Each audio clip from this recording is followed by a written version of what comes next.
There's people here. Yeah, well, Dave's in the There's side not. chat.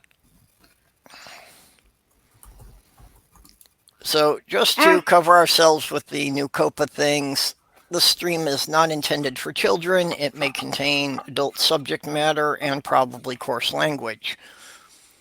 probably. You have me in here. I don't curse a lot, but I can't stop from cursing. Uh, and Pirate Kate, there she is. Hello, Pirate Kitty. Hey guys. Hey guys, can you hear me? Yep, you're good. Yes, we can. Okay. Having mic trouble? No, I'm on my phone Ah. Uh, why are because my you? bed is warm.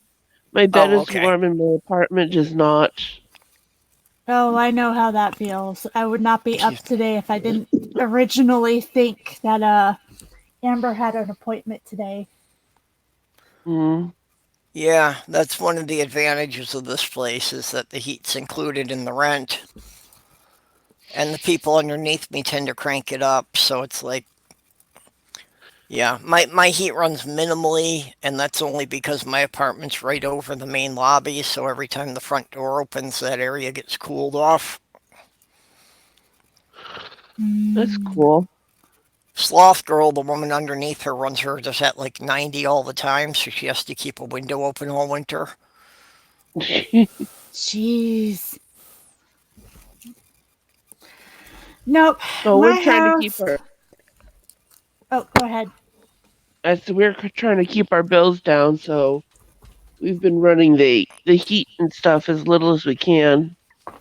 Yeah, well, that's what I'm used to doing, and when I Our was house is. a couple of years ago when I was living in a trailer with basically all the insulation was deteriorated. So I pretty much sealed it up to keep the one bedroom at a reasonable temperature, and the rest of it barely got above 60 degrees most of the time. It's too dark, can't see. Our house is currently 60 degrees, so that's not bad. I tried to do this thing so I'm not crafty, but I had heard that if you um kind of curtain off parts of your home and that it would keep the area warmer.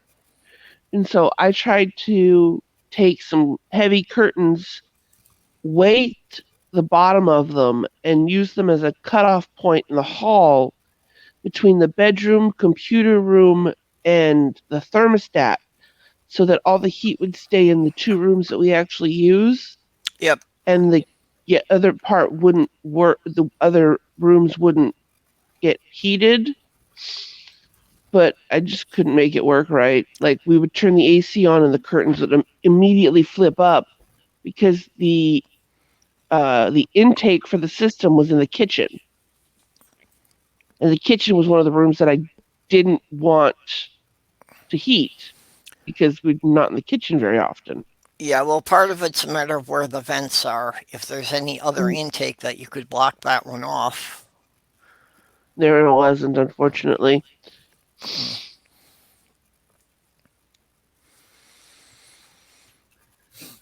Yeah, but you know, it does help if you limit the airflow.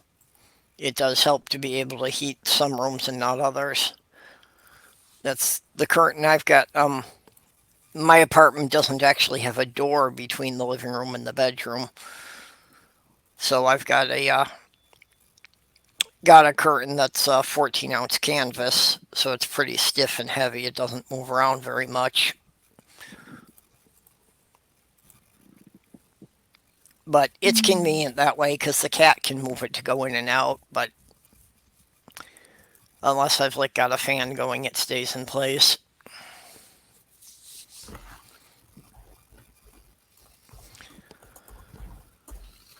Yep. When when my family moves, one of the rules is that the air conditioning needs to cover every square foot of the house. Same with the heating, because this has been rough. Yeah, well, it sounds like each of you kind of keep to your own room, so. Yeah, well, Hufflepuff sits in the living room because her room does not have any place for her to actually set up something where she can sit. And her Uh, doctor put her under strict orders that she was not allowed to use her computer on her bed anymore. Um, okay. There's so some concerns about her she goes posture out and into that. the living room. Posture, sleep hygiene. She was sleeping, I think it was like 18 hours a day for a while. Oof. And so they told her Sounds that like she my kind needed of to. sleep. Well, I Sorry. mean, I know I kind of enjoy that I kind of enjoy sleep quite that much too. So, but it was basically the sleep was feeding into her depression. The computer was feeding into her depression. The not getting up and moving around was feeding into it, and it was just this vicious cycle. So her doctor put the X-nay on it. Right. I would love to be able to sleep. In fact, I wanted to still be asleep, but my body's gotten to the point where 1 o'clock hits my time and I'm just awake. Mm. And I'm sitting Mm-hmm. here in bed going, fucking hell, I just want to sleep in for once. Now, see, I wish I either had a standard time or that I could just hibernate through the winter, but I don't get either one. Mm-hmm. I mean, hibernating would be about the most exciting thing you could do in this town, but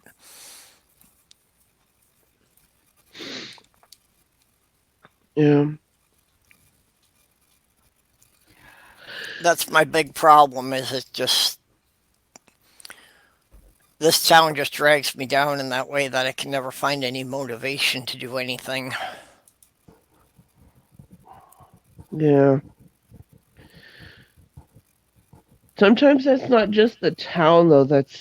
I mean, I understand what you're saying, but it doesn't even necessarily have to be a small town. Like, I live in Atlanta and I still get like that a lot of times. It's like, I don't know anybody. There's nobody to do anything with. I don't want to do anything.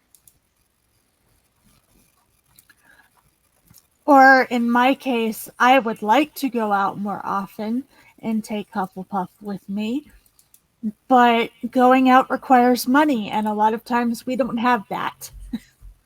Yeah, there's that too. Because, I mean, basically, for Amber and I to go out for a day, even if we went to like a free thing, we'd have to have at least $12 just for transportation. Yep. And we and a lot of places don't allow you to bring your own food, so we'd also have to buy food, which is usually really, really expensive. Yeah, I get you. I've had a lot of time that I was like that when I was in Minnesota. Yeah, and even going to the supposedly free events that were at the parks, it's like they wouldn't let you bring anything in, and then they charge you like $3 for a bottle of water. Mm-hmm. Mm-hmm. Yeah.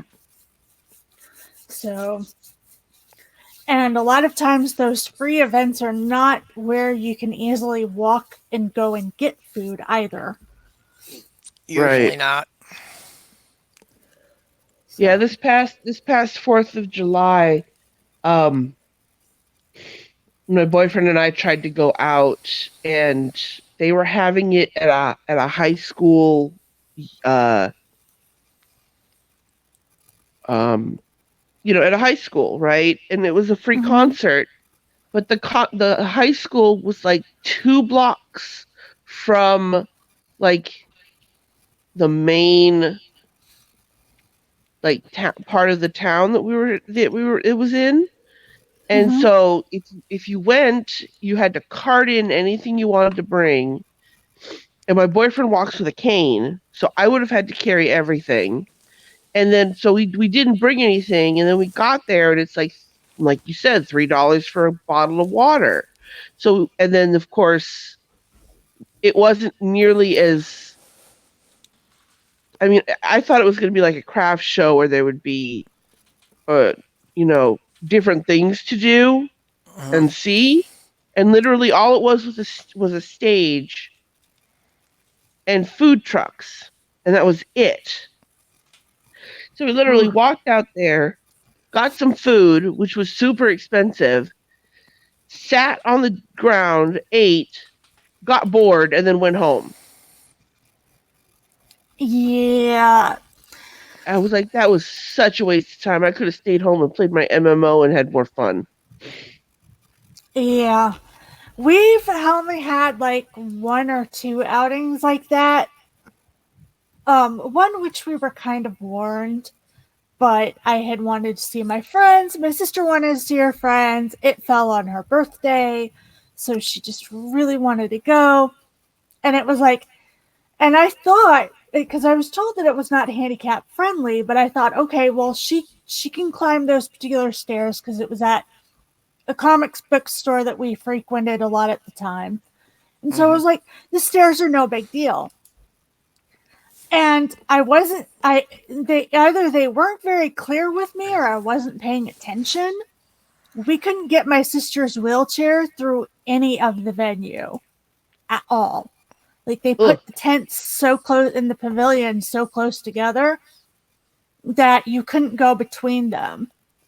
And so Ugh. my sister basically said, well, I'm here. I'm going to go say hi to some of our friends. I said, cool. I'll sit down here with the wheelchair, go say hi, and then I'll go say hi in a little while, and you can wheel in the wheelchair for at least the first few pavilions. Because it was basically a safe place. We had a lot of friends there. We knew a lot of the vendors. A lot of the vendors kind of told me that if I wanted to go up and say hi to other friends of ours, I could. So they kept an eye on Hufflepuff while I went upstairs. And Yep. then I came back down and I was like, okay, so we saw our friends and we said hi. Can't walk around. So want to go down the street to the sub place? Sure. Hey, nerdy. Yeah, I don't know what it is about, and I don't know if this is a southern thing or not. Because I've only experienced California and I've only experienced Georgia. So I mean, not a big sample size, but like there are occasionally craft shows, like literal craft shows where people bring out tents and they bring their stuff. Mm-hmm. But the state or the county or whatever, the city, always puts them in the weirdest locations that give them almost no walking room.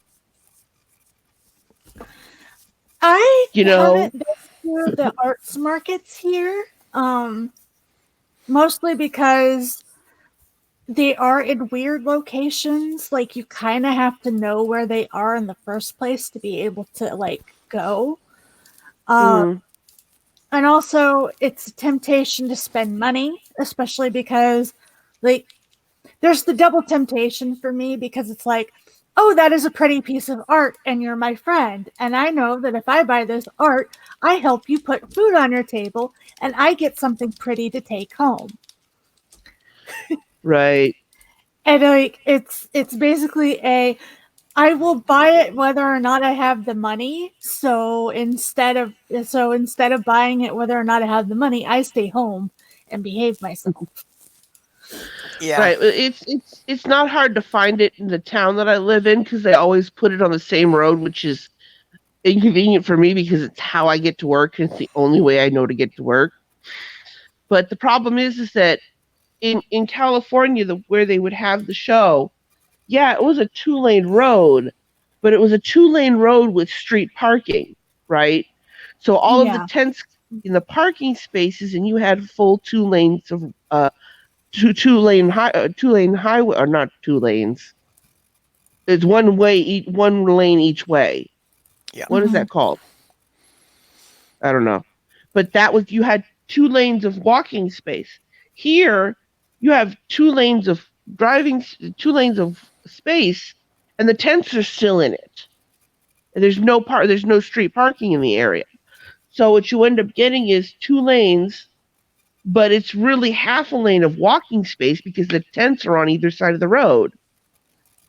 And it's just like so congested, and it's not, and there's no shade, there's no seating, unless you're buying food, and then you have to sit in the food area, and they just don't do it very well.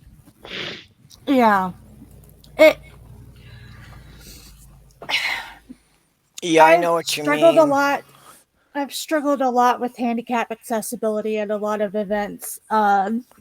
There's one event that Hufflepuff and I showed up to, and we decided never to go again because they hold it at the Morocco Shrine, and the vending halls have little steps on them. And the way that they have things set up, there are no ramps in that area, and you don't have enough room to put your wheelchair through on some of the platforms. And it's just like, well, there's no point in us spending this much money for you to not be able to walk around. Right. And it's just, eh.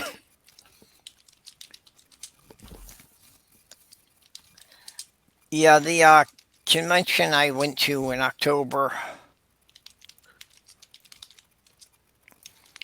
that hotel, it was clear that the architect had this grand vision for how to make this place look so elegant, and it wasn't until after everything was built that they thought, you know, maybe we need to make this handicap accessible.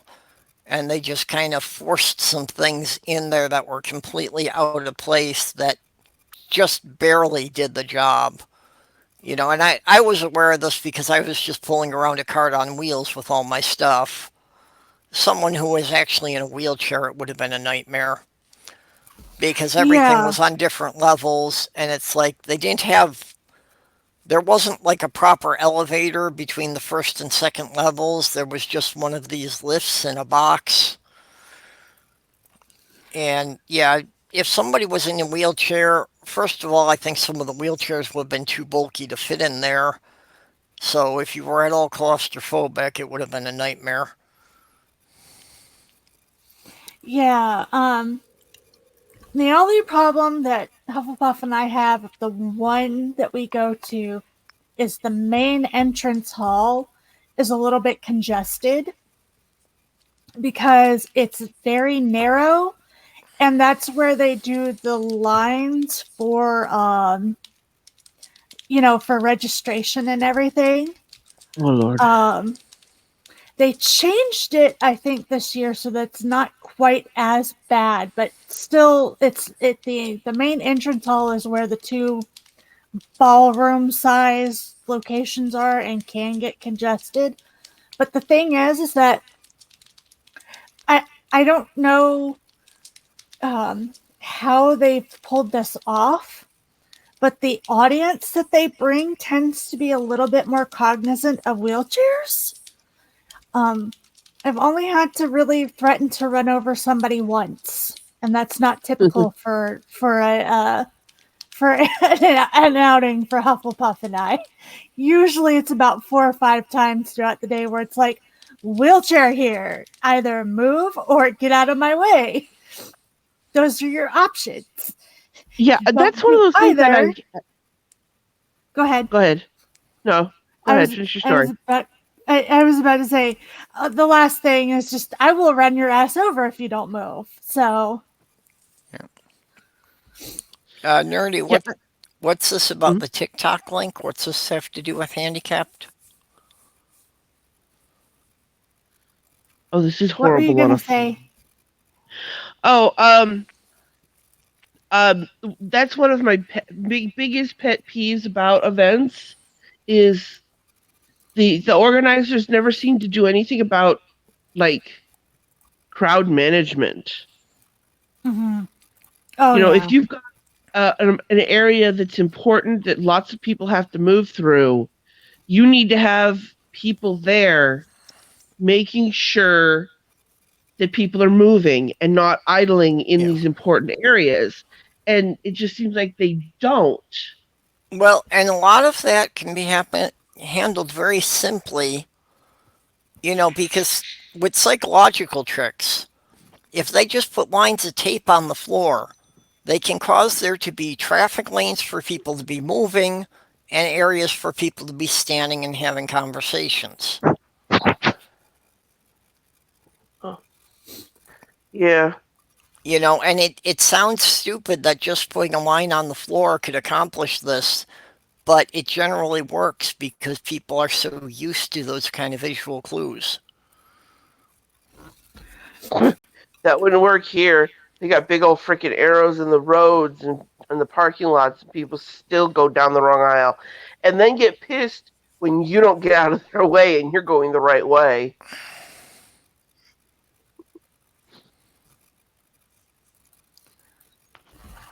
I've had that happen so many times in the parking lot. I'll go to follow the arrow and turn down, and then somebody's like right in the middle, and I'm right in the middle, refusing to move, and they want to give me dirty looks, and I'm like, "Look, mofo, you're the one that's going the wrong way." Yeah. Oops, did I hit the wrong button? No, I didn't. Yeah. Well, one of the things that I like about WasabiCon, which is the one con that Hufflepuff and I try to make every year, is I remember a couple of years ago, I was talking with somebody who was working security, and we were waiting for my dad to come get us. And I was sitting there chatting with them, and they asked how the con was going, and like it was in the it wasn't a I'm asking to be polite. It was just like, hey, you're standing here. I might as well ask. And I said, there's one little thing that I've noticed. And I said, and this might be something that you have to work out with the hotel, but I've noticed that a lot of the rooms have double doors.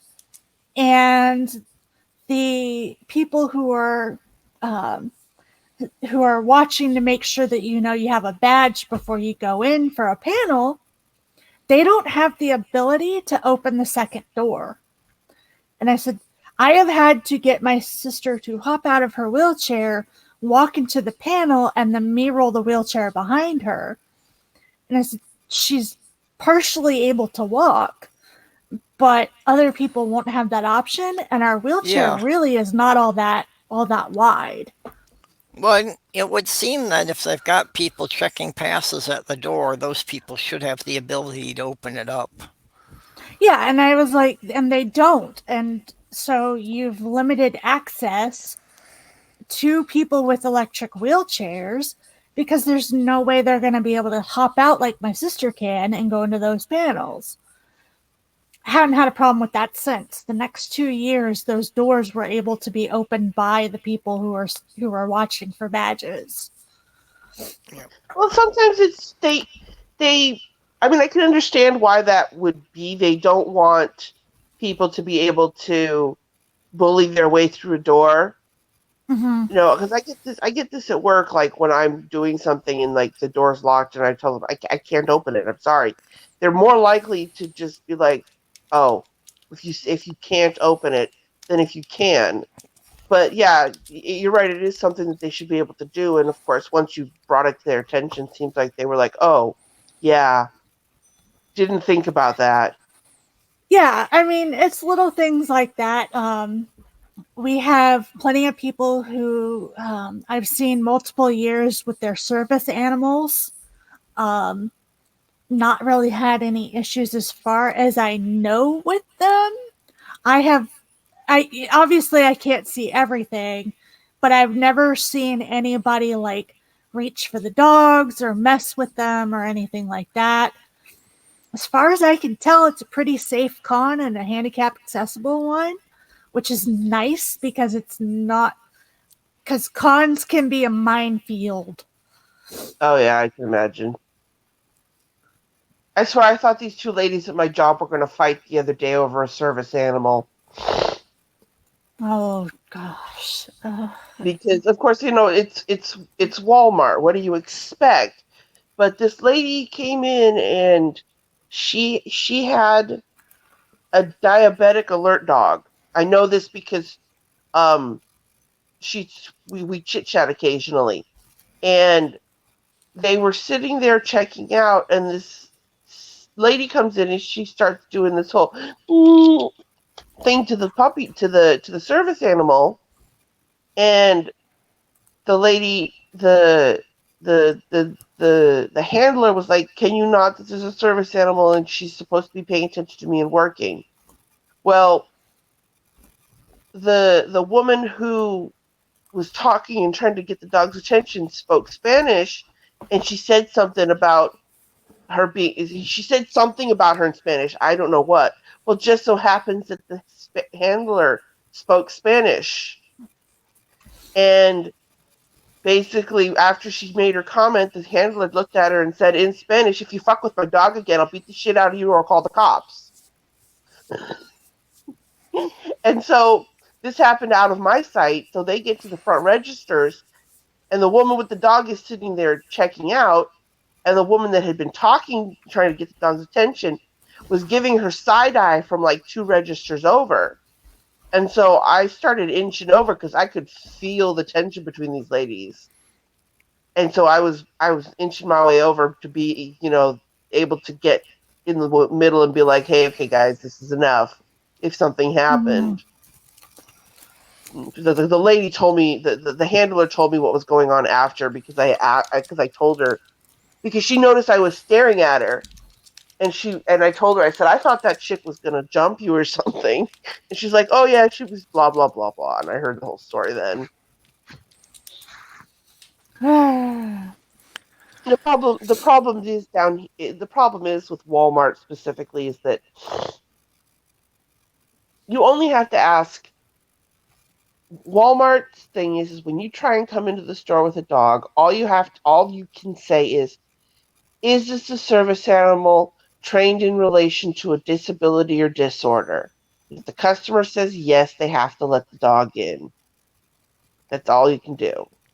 Yeah. And so nobody takes them seriously because so many people lie about it that people in the store just don't even think about it. They just start, trying to pet the dog and get the dog's attention.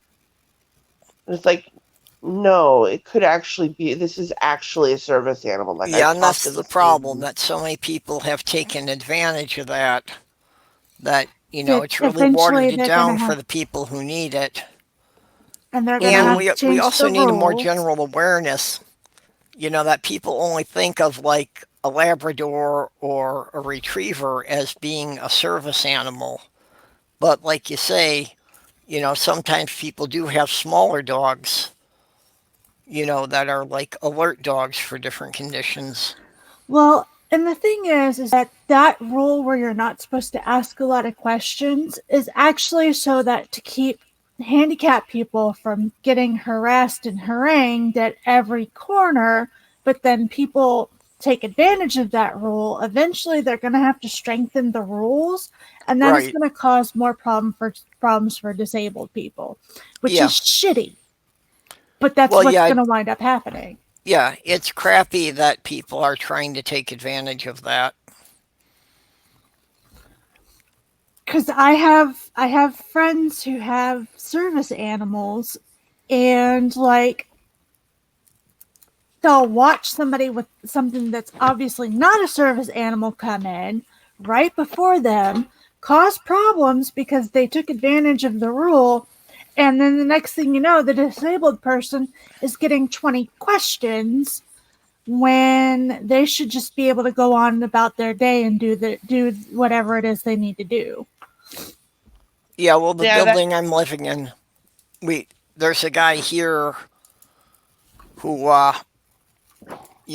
has like a 90 pound mostly black lab. It's some kind of mix.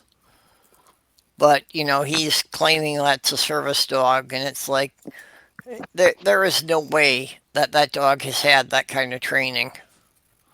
He has trouble keeping the dog under control. There's no way it's been trained to be a Yeah. service animal. Yeah, that's the thing. I like. It's like you walk in the door, and like within 3 seconds of seeing your goddamn dog, I know it's not a service animal. And I know you're lying to me, and I think you're a shitty person if you do it. I mean, that's just Yeah. the long and short of it. Especially, and then Walmart, they have this thing. I really should stop before I end up getting in trouble because people say, "Oh, you're speaking on behalf of Walmart, and you're not allowed to do that." I'm not speaking on behalf of Walmart. I'm speaking my own opinion whenever I speak, just so that that's clear. You could cover my ass in case I'm discovered. Um, what was I saying? Yeah, service animals. People thinking service animals is a tangent of mine. I hate it. It really pisses me off. Um, when I have people walk in and they've got their dogs on that flexi leash thing, the retractable leash, and I'm like, not a service animal, because no one who has service animals would use those unsafe flexi leashes. Yeah. And then I think it's like they say, oh, if the animal's not under control, and I'm like, well, define not under control. When the owner is standing in one spot and the dog is 3 feet away sniffing somebody's child, I would call that not under control. Yeah, well, that's service animals generally don't have a leash more than 4 feet long. Right. Well, and a lot of service animals, especially the bigger ones, tend to have a harness that the owner is holding on to, especially if they're for balance. If one of the things that the dogs handle is balance alerts and keeping the owner balanced. Yeah, that's what Mr. Um, Shadow Kitty's just saying in the chat about the harness. Yeah, there was this one lady that came into my store, and she walked in, and I looked at the dog, and I'm like, service animal, we're good. Because it was this big, oh my goodness, it was such a pretty dog too. I wanted to pet, I wanted to snuggle it so bad.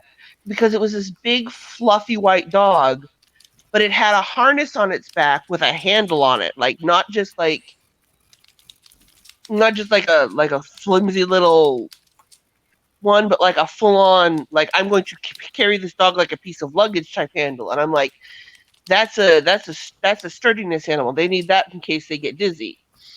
mhm. And so I was like, okay, that's obviously a service animal. I'm not even gonna bother asking. My coworker comes over and says, "Why didn't you ask?" And I'm like, I'm not stupid. I could spot a service animal pretty well. Yeah, it's the thing. Well, like I said, most of them, as far as the harness and that, are usually pretty obvious. But yeah, there are some cases, of the smaller ones that are just alert dogs.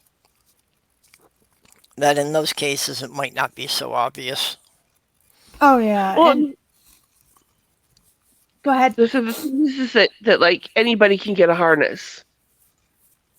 Yeah. Just anybody. You don't have to have a license. You don't have to have any training. You just go online and go like small dog service collar or small dog service harness. And I'm just like, whatever. That's not a service dog. That's your emotional support animal, and it's not supposed to be in here.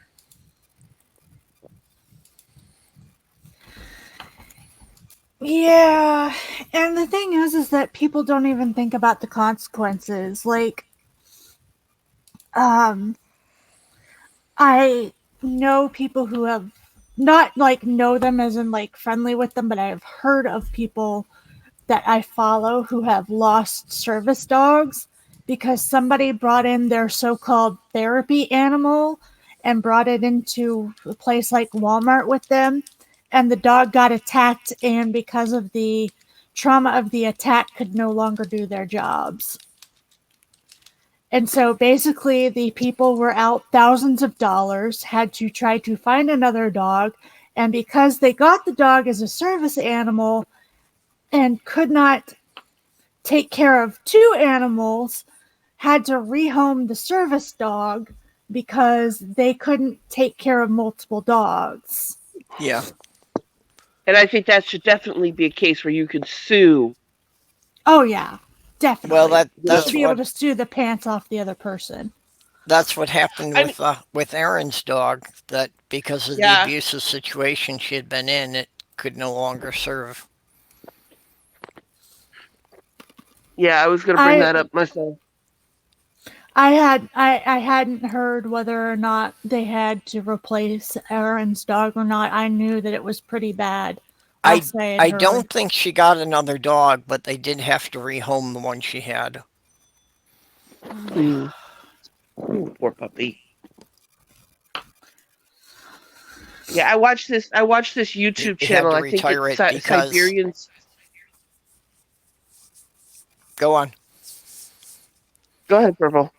No, I was just saying basically they had to retire the dog, just because of the physical abuse that the dog was tending to growl and snap at people too much.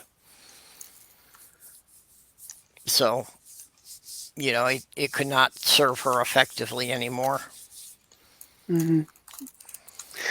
Well, I thought I remembered hearing that he had basically been hitting the dog when it was doing what it was supposed to do, so it had been aversion trained or something, to Yes. where like it wouldn't Yeah. signal anymore.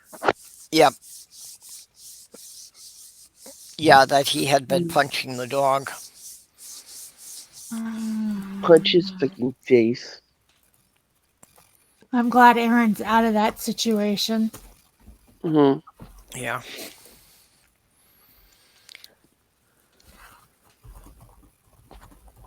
But I know how Oh, difficult it is, to, just lose just a pet. And I'm, sure that the bond with the service animal has to be even a lot stronger than that. I wish I could take Elmer on planes with me. I think he would have fun. But Well, I mean, don't plain like cats are one of those that they don't have to be, don't they? Or I mean, like you can take a pet on a plane, right? Or no?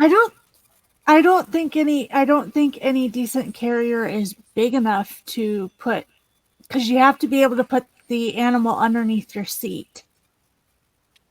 Oh, Yeah, that would be well, I the guess it depends problem. on how your animal would feel about cloth carriers. I don't know. I Yeah, think well, once he they would not realized let you that he keep it was on your lap going, during takeoff and landing, yeah, so it has to be stored somehow. Right? No, but I'm saying a cloth yeah. carrier would be easier to put under the chair than a hard one. But I don't know if you're allowed to do cloth carriers. I've never traveled with an animal, so I have like zero Yeah, well, understanding of how just I it think really. airplane I think seats just would there's not have enough room to put it under there without actually squishing the animal. yeah, I think, and they've also gotten the rules have gotten more strict after that one thing where the pug was the put into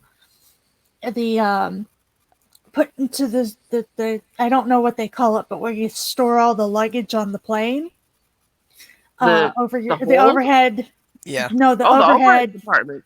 yeah, yeah. the overhead compartments. They put a pug up there, secured him, but he was not able to breathe properly and died on the plane trip. Ugh. Yep. And I'm sitting here like, because Why would that even basically, be airtight? but the thing is that like the person was very obviously trying to cheat the rules. Like they didn't want to. They were basically like, "Oh well, my pug couldn't be put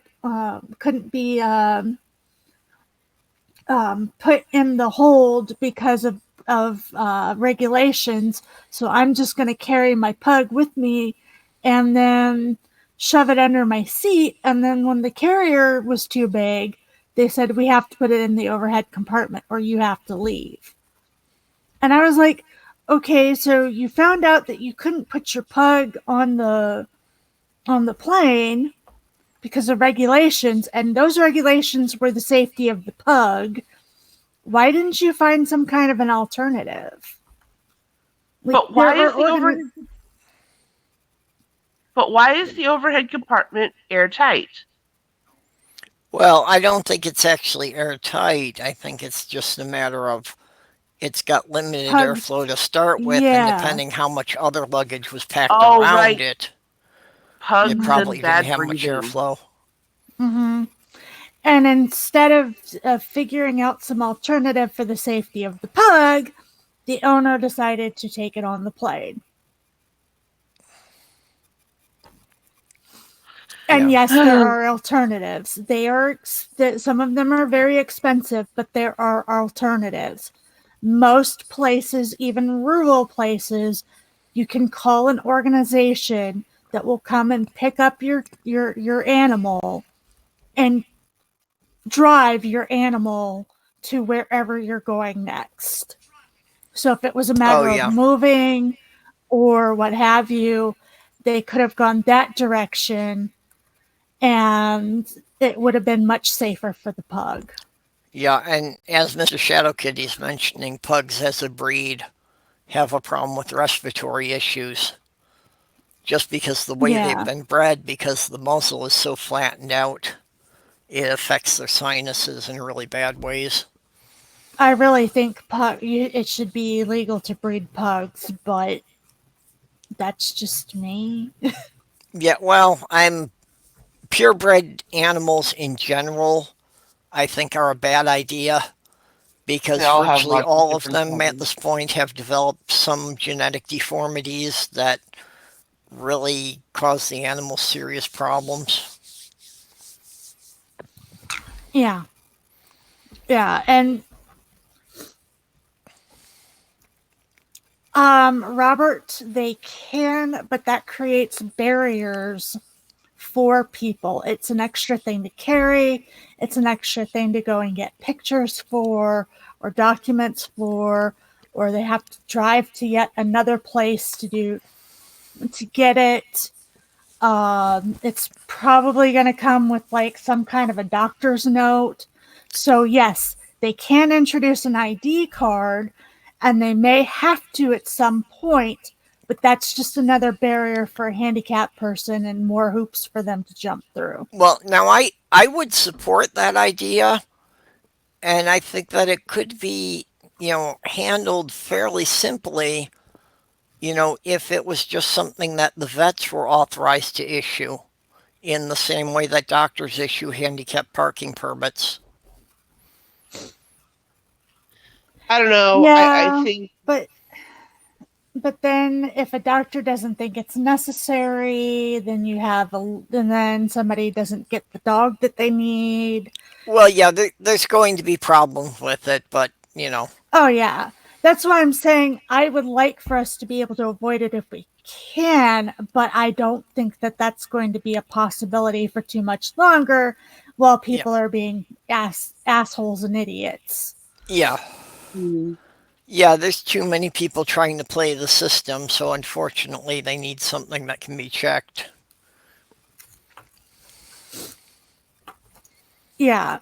yeah. It, Robert, I don't trust anybody to not add extra hoops when they add stuff like that because there's always going to be somebody who decides to add some technicality to it that makes it difficult.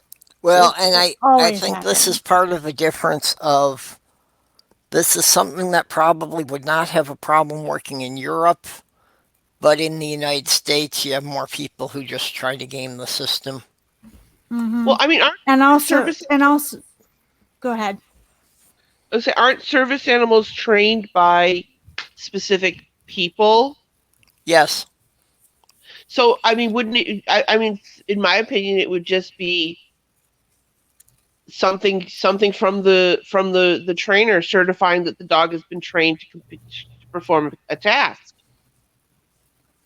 Yeah, You except you go people through. are going to be buying people are going to be buying IDs off the internet that look just as good. Yeah.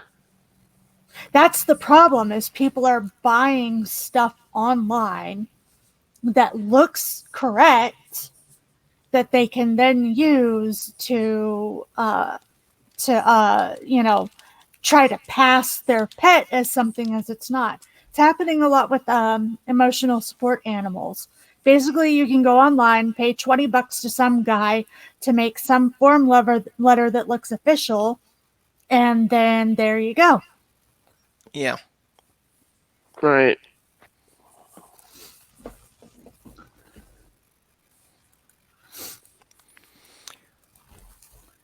Yeah, Robert, Go I ahead, hate answer, to Robert. say it, but in the US, just it's a different attitude of the people, and it really boils down to people in the US do have much more of a feeling of entitlement. Mm-hmm. That people in Europe, I think, are just, they understand that laws have purposes, and even if there are laws they don't 100% agree with, will generally comply with them. Whereas in the US, people will go to great lengths to engineer ways to get around the laws.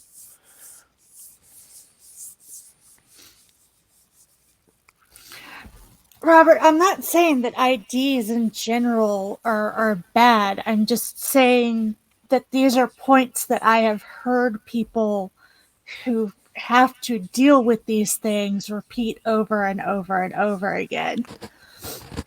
Um, I think that we in general need to start teaching people to respect service animals and what they do, Yeah, because until you get people on board with that, any other implementation of anything else is only going to be a band-aid on basically a really big wound that probably needs stitches. yeah, and I think especially at this point that rather than any kind of legislation, a nationwide public awareness campaign would probably do a lot more good. And one that needs to have um, disabled people with service animals running it. They need to Hey, be Angie. hands on and Hi. involved. Hey, Angie. Hi, Tria. Hi, Kitty. Hi, Purple. Yeah, that's Hello. before I moved out of Minnesota, I had been talking with a couple who um trained service dogs. If I had stayed there a bit longer, I probably would have gotten into fostering the puppies until they were old enough to start training.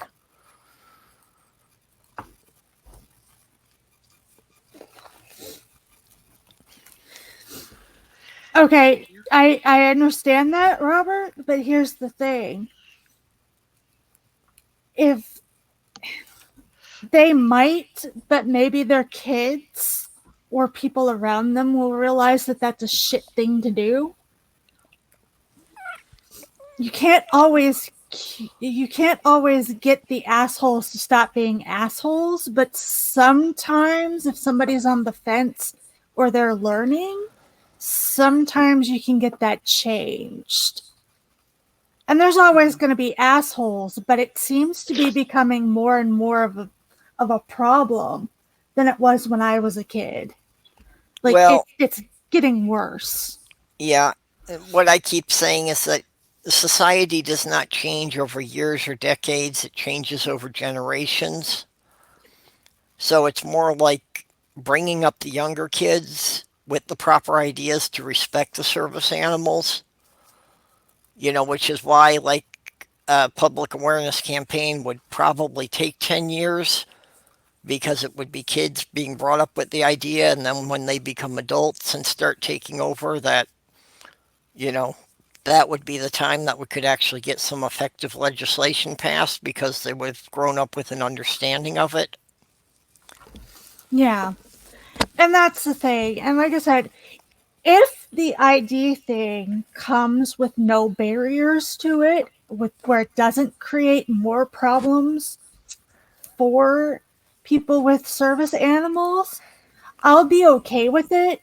But I've seen how these things typically get implemented, and it's usually really, really bad. Okay, well, Dora thinks I'm giving Europeans too much credit, but And in the U.S., it does vary, and it does vary quite a lot from region to region. But And venue to venue, to be honest, yeah, because there are some places in town. I know I have friends who will never take their service dogs, which is a shame because you're essentially barring somebody who is disabled from entry. But it's I like think get I think part of the problem is that people just don't realize how serious it is. Like somebody said something about a social like a media campaign or something, and I think yeah.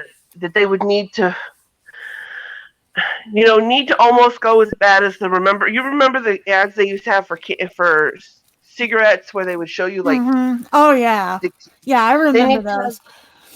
they need to have ads showing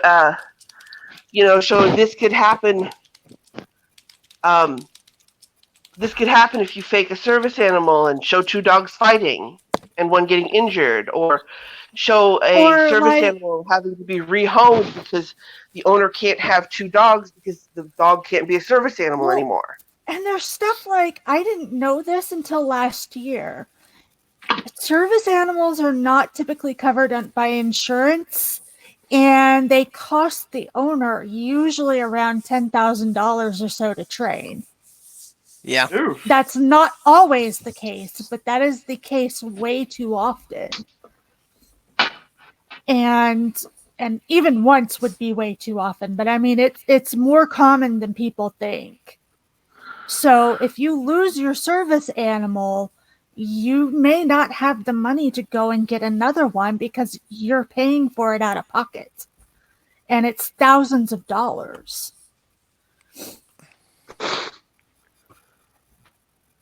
yeah. Um,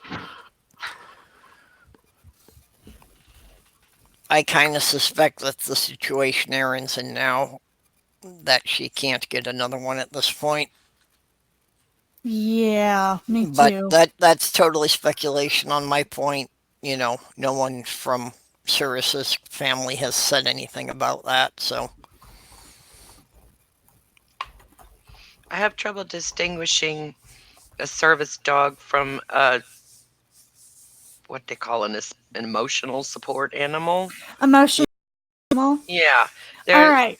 there's There a are couple two of folks. places. Oh, go ahead. There's two places where you can have where emotional support animals apply. In your home so that you don't have to pay a pet deposit, and on a plane. Those are the only two places where the emotional support animal thing flies. Gotcha.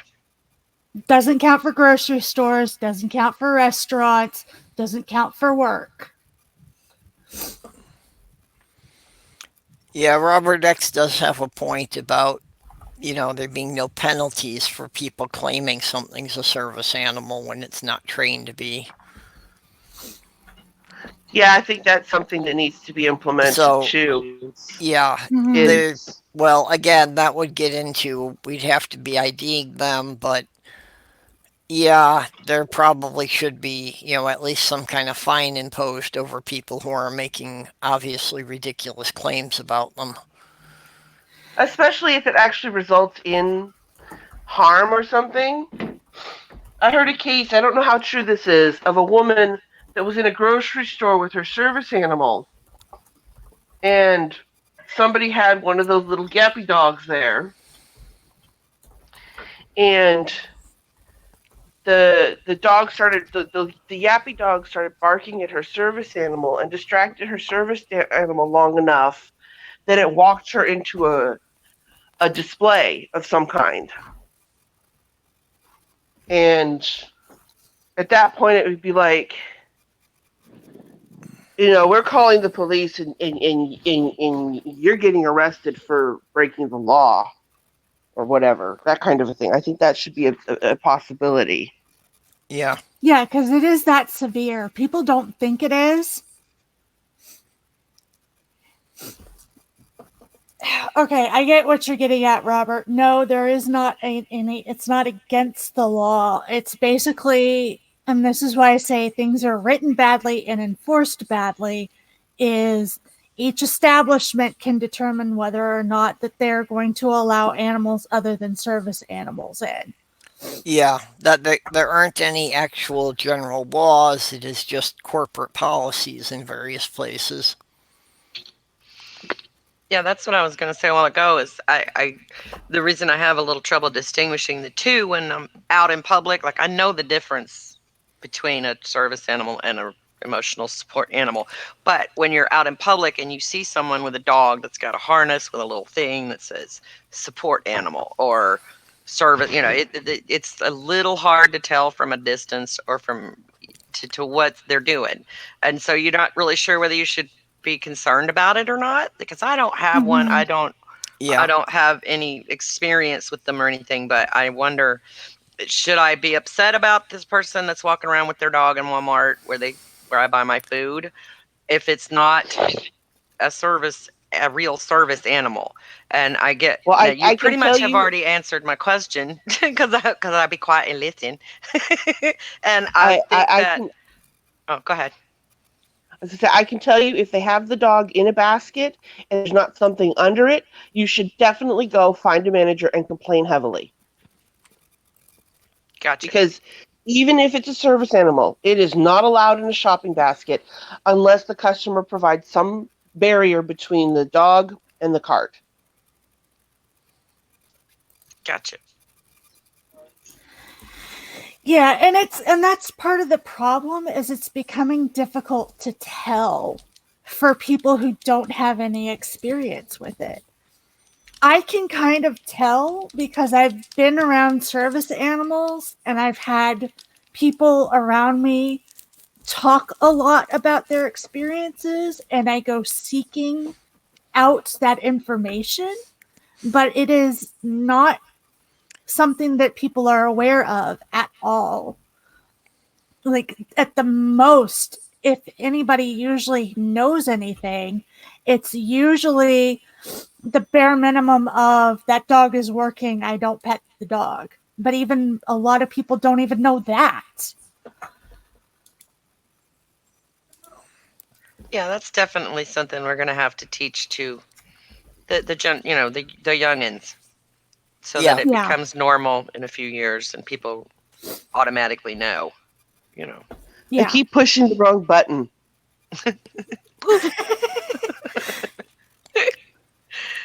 I've never done this I've only done this on my phone once. I have yet to try doing it on my phone. Oh, I'm and lots and lots of shade. Hey Jen, I'm on my phone and I'm not having any audio problems. yeah. I I absolutely Oh. refuse to have my phone connected to the internet if it can be at all avoided. Why? Well, all sorts of reasons. To start with, I don't need my phone beeping every 5 minutes every time somebody posts something on YouTube. You can turn that off. Yeah, you can turn that off. Well, I did. And, that's what I mean. That's why my phone is not connected to YouTube or Twitter or anything, just because I don't need it going off all the time. Gotcha. I'm still old school that I don't think I need to have the phone with me all the time. And if somebody really wants to talk to me and they call, I may not answer, and you can leave a message, and I will get back to you tomorrow. Okay. I was I, like that for a while when they first started doing cell phones and stuff. It's like I don't want people to be able to find me. That's why Okay, I leave my house so I don't have to answer the phone. And then I have 2 words for purple. Okay, boomer. Yeah, hey, when I was raising kids, I kept it with me all the time. I'm I just don't have to be teasing. responsible for anybody but myself at this point, so I don't really feel the need to carry it. Right, I understand. It was just the perfect time to say it, and I thought it would be funny.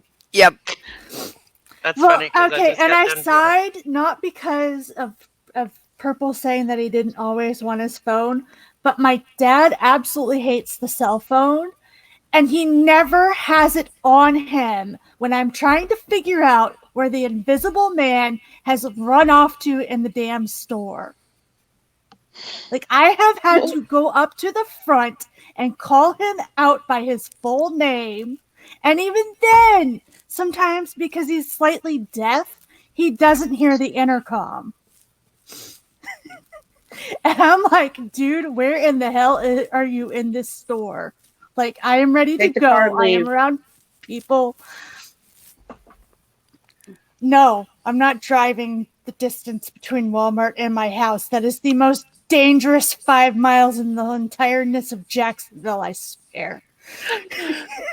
You know that's actually the primary thing I use my cell phone for, is so that I can find Sloth Girl in Walmart after I found my stuff. That's funny that you'll say that because I just like that's where I was when I left. I had to go finish my granny video, and that's exactly what I'm talking about is the divide between the millennials and the boomers, and how I'm kind of stuck in the middle with this Gen X thing, and y'all just need to stop that shit. Yeah. For real, for real, just need to stop that because Well, and by the cutoff dates, Are you I sure am you're Gen I am X? technically fall into the baby boomers, but it's like, they say the baby boomers are like 1965, and I was born in 64. So it's like I'm technically there, but it's not a generation I ever identified with in any way. I think Yeah, they got the there's dates a little some screwy, flex. but yes, I'm sure. Well, will you? No. I'm going to stop before before I get meaner on accident. I was born in '66. Thus the Angie Dell '66. Oh. Oh, okay. Yeah, I was at. That's like wait. That's the first year. Yep. Didn't Purple just say Baby Boomer was 65? Yep. Okay, then my comment wouldn't have been mean. I was gonna say, what were you like the first year of Gen X? Pretty much. Yep. Yep. So According we've to got we've got the way they've got it set it up, yeah. But I don't. I think their dates are a little screwy because I was always taught that the baby boomers were the ones that were born in the 5 to 10 years right after the end of World War II, which is That was what I was taught 55 growing to up. 60 or so. Well, here's the funny thing. According to some sites, I am both Gen X and millennial. Yeah. Oh no, I'm nowhere near millennial. Yeah, different Oh, I groups know said it at that, but different it's things, like, but wait, can I choose Gen X? I want to choose Gen X. It's a good one. Yeah, I was depending on what you looked at. I was either the second to last or the last year. I'm 79. Like that's my Twitter handle, Pirate Kitty 79. That's where my 79 comes from. Yeah. Um, and it's either 79 or 80, depending on who you talk to, where Gen X ends. So we've got a first year Gen X and we've got a last year Gen X in the chat. Yeah. Right. but I mean, Well, we're okay, not. there is 15 years between me and my eldest brother. So while we are in biological terms the same generation, that's pretty much a full generation in between us. Just about, yeah. Yeah, if you count a generation as about 20 years. Yeah. And I mean, you can tell that our attitudes are so totally different on just about everything. Okay, they need to change their mobile version of this. Yeah. SteamYard's mobile obviously has a lot of bugs. I haven't used it myself, but it seems that, yeah, it's always people who are using tablets or phones are having problems with it. Well, my issue right now is that I've got the regular setup where it's like all four of you are at the top of my screen. And then, when you're in the show, there's a little blue bar that says you're in the show. Everyone can see and hear you. Mm-hmm. That takes up half of my screen. Okay, great. Like, take away that and give me the chat. Yeah. Hey, Purple Apostle Babe wanted to know if it was okay if she. Oh, she linked it. Okay. Hi, Pasta Babe. I didn't know she was in there. She put in Yeah, a that's grant okay. for Pasta service Babe, animals. check your Twitter messages. The girls' night group, please. Sorry. Go ahead. That's okay. I'm gonna save this because, yeah, this will be helpful. Thank you. I'll look at it later. Put it in your description, Purple. Later on, I would. Yeah. Um, I would, but one of the problems I have with my account You can't is, even edit your description. well, I think I can edit the description. I'll have to check on that. I know I can't change a thumbnail once the stream's finished. Weird. Yeah, and well, this is one of the things why more and more it is seeming that I'm going to have to start from scratch and scrap this account, Yes. which it Speaking of that, you should do that sooner rather than later. That way, what you can, because if it's true, the whole 100 subscribers to live stream thing, you may want to set up your other account Yeah. early, Yeah. Good continue plan. to stream on this, and make sure that when people come in, you be like, hey, you know what? I've got a new channel that I'm going to start up, but I need to get 100 followers. Can you go follow that channel? Once it hits 100 followers, I'll be moving my streaming to that location. Yeah. yeah, Because otherwise, if you just try and cold switch, you might not be able to stream to begin with. no, yeah, and it's going to have to be something like that because yeah, you can't stream right away. Sorry. I Um, just unless you have an old account. No, I yeah, think his old it's account's something I gone. really don't want to do, but I'm running into more and more problems with it. And actually, one of the problems I'm running into is that, when you edit the stream descriptions on YouTube, you're Mm-hmm. supposed to go to this thing to check about it being child content or not.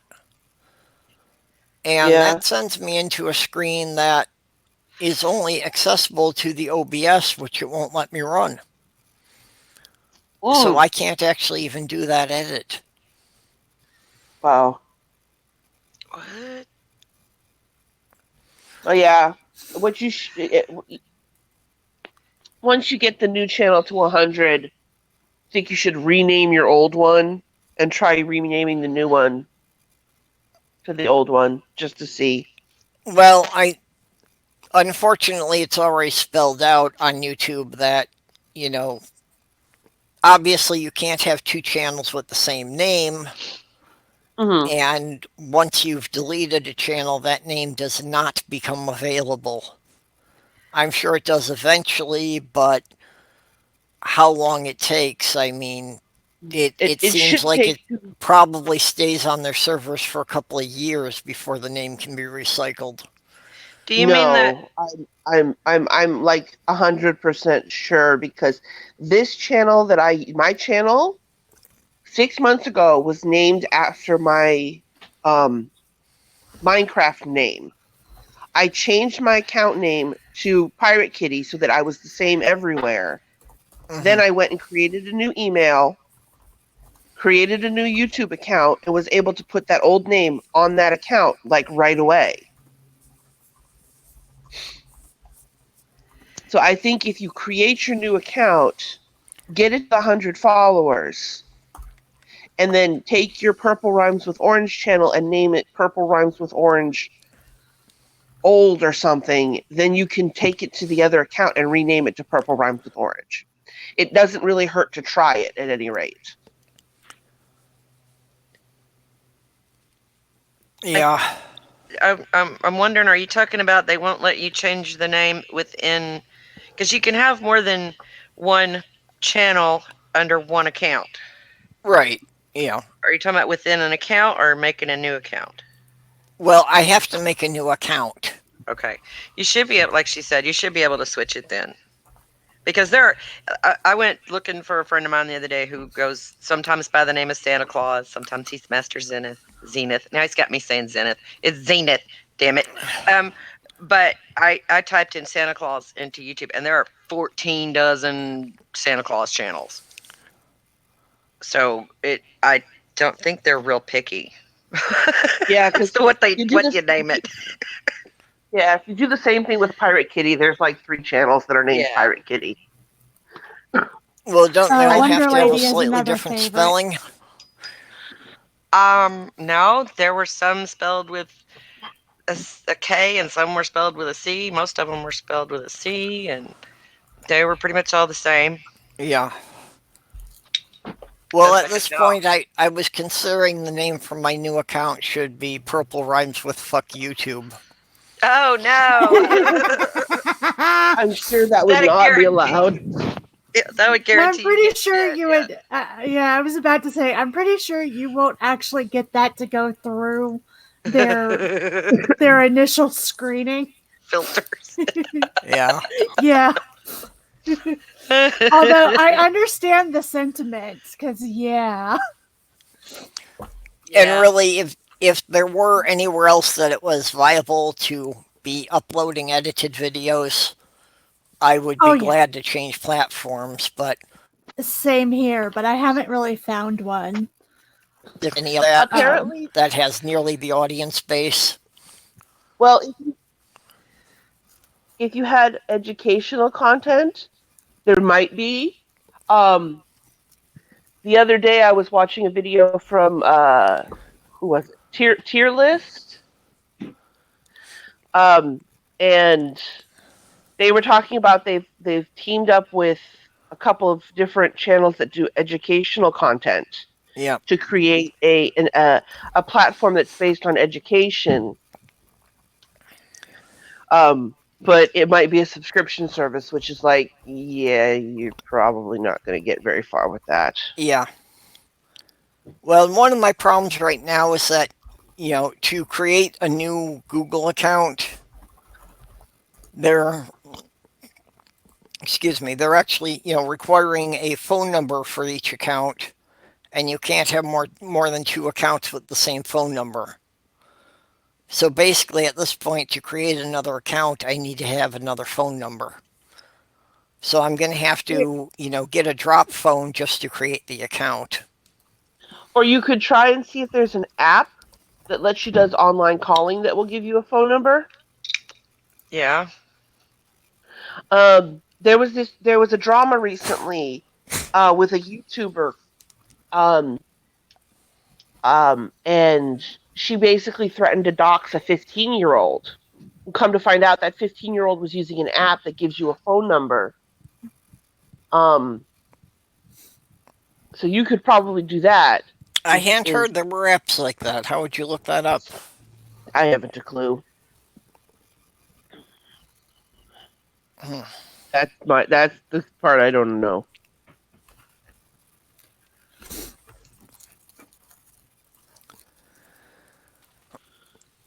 I'm trying to remember. My daughter used to use an app to call me when she didn't have minutes enough. For the life of me, I cannot remember what it was called. WhatsApp? I've heard of WhatsApp, but I don't know if that gives you a phone number. Let me see if I can find. Was it Line?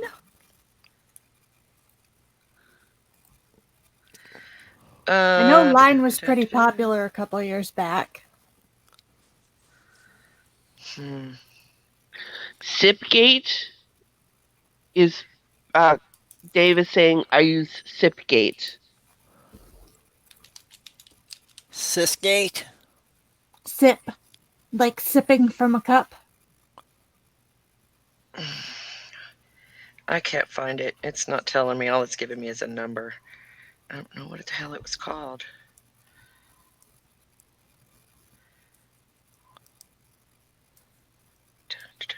Nope. It absolutely does not. So I'm sorry. I can't remember. It's been too long. I'm wondering if my other account is linked under my account, because I don't have 2 phone numbers and I don't remember having to give a phone number for the other account. I can't go into the computer room and check, though. My boyfriend is having a shit fit. It may be a newer thing to prevent people from trying to make multiple accounts. Because they've had a problem a lot with people getting banned and then just making a new account.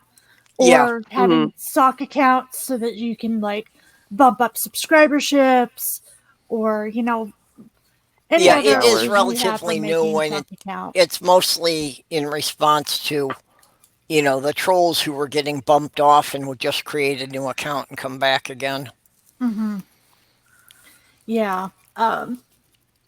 Doesn't Darth Dawkins have like 12 accounts or something? I've heard that, but I mean, I've seen at least 5 of them. but does he? I mean, So, how do you know? How do you really know um, it's him? Unless he's admitted it because outright. because it's kind of fishy when you give a band hammer to somebody and a few seconds later there's somebody who talks exactly like you with a different name in that same chat saying the almost the exact same things word for word. Yeah, Okay, yeah, sometimes it's obvious. but that's Yeah, like circumstantial evidence. Sorry, I'm playing devil's advocate here for a second. no, it was Oh, Dawkins. It Yeah, was Dawkins. sometimes it's real obvious. Like people like that are, Sometimes it's not, but yeah. sometimes it is. With Dawkins, yeah, it was like it was basically wow. It took you like 2 seconds to log into the other account there, buddy. Yeah, right. Okay. because That's that's why when he shows up, they don't ban him anymore. They just continually mute him. Yeah.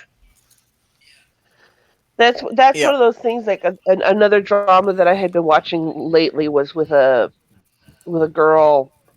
Her name was Lily Jean, and her mom. And one of these things was they were constantly claiming like these are confirmed sock accounts, and I'm like, okay, unless they literally said I am Lily Jean or I am Lar, you cannot confirm it's a sock account. You can only suspect heavily, heavily, heavily that it's a sock account. Because all they have to do is say, that's not me. And you can't prove it. Like, yeah, Hmm. you could say, oh, they talk the same and they use the same insults, but that's still that's not proof, really, at the end of the Well, day. doing a Google search, I just came up with a CNET article entitled "Apps That Give Your Phone a Second Number." So Okay. that's from about a year and a half ago. I'll have to read the article later. Well, yeah, I mean, if they out themselves intentionally, then you know for sure it's them.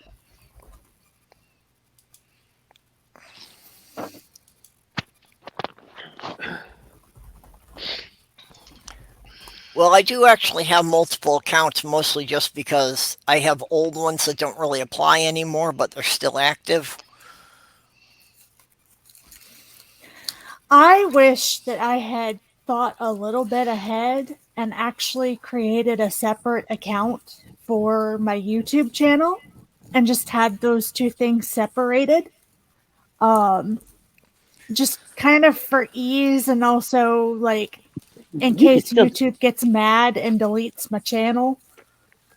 Yeah. But I was well, that was, I basically didn't think I was gonna go anywhere with it. I was like, I'll try one video and it'll be fine, and then I'll be bored and not want to do it again. And now I'm like, I'm really attached to this thing. Damn it!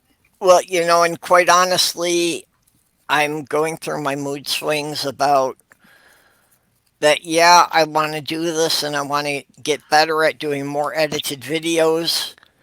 And at the same time, I'm so nervous about YouTube's vague rulings that I'm Mm-hmm. feeling, is it worth even trying to maintain a channel anymore? Or are they just going to shut me down and I'll never even understand what I did wrong?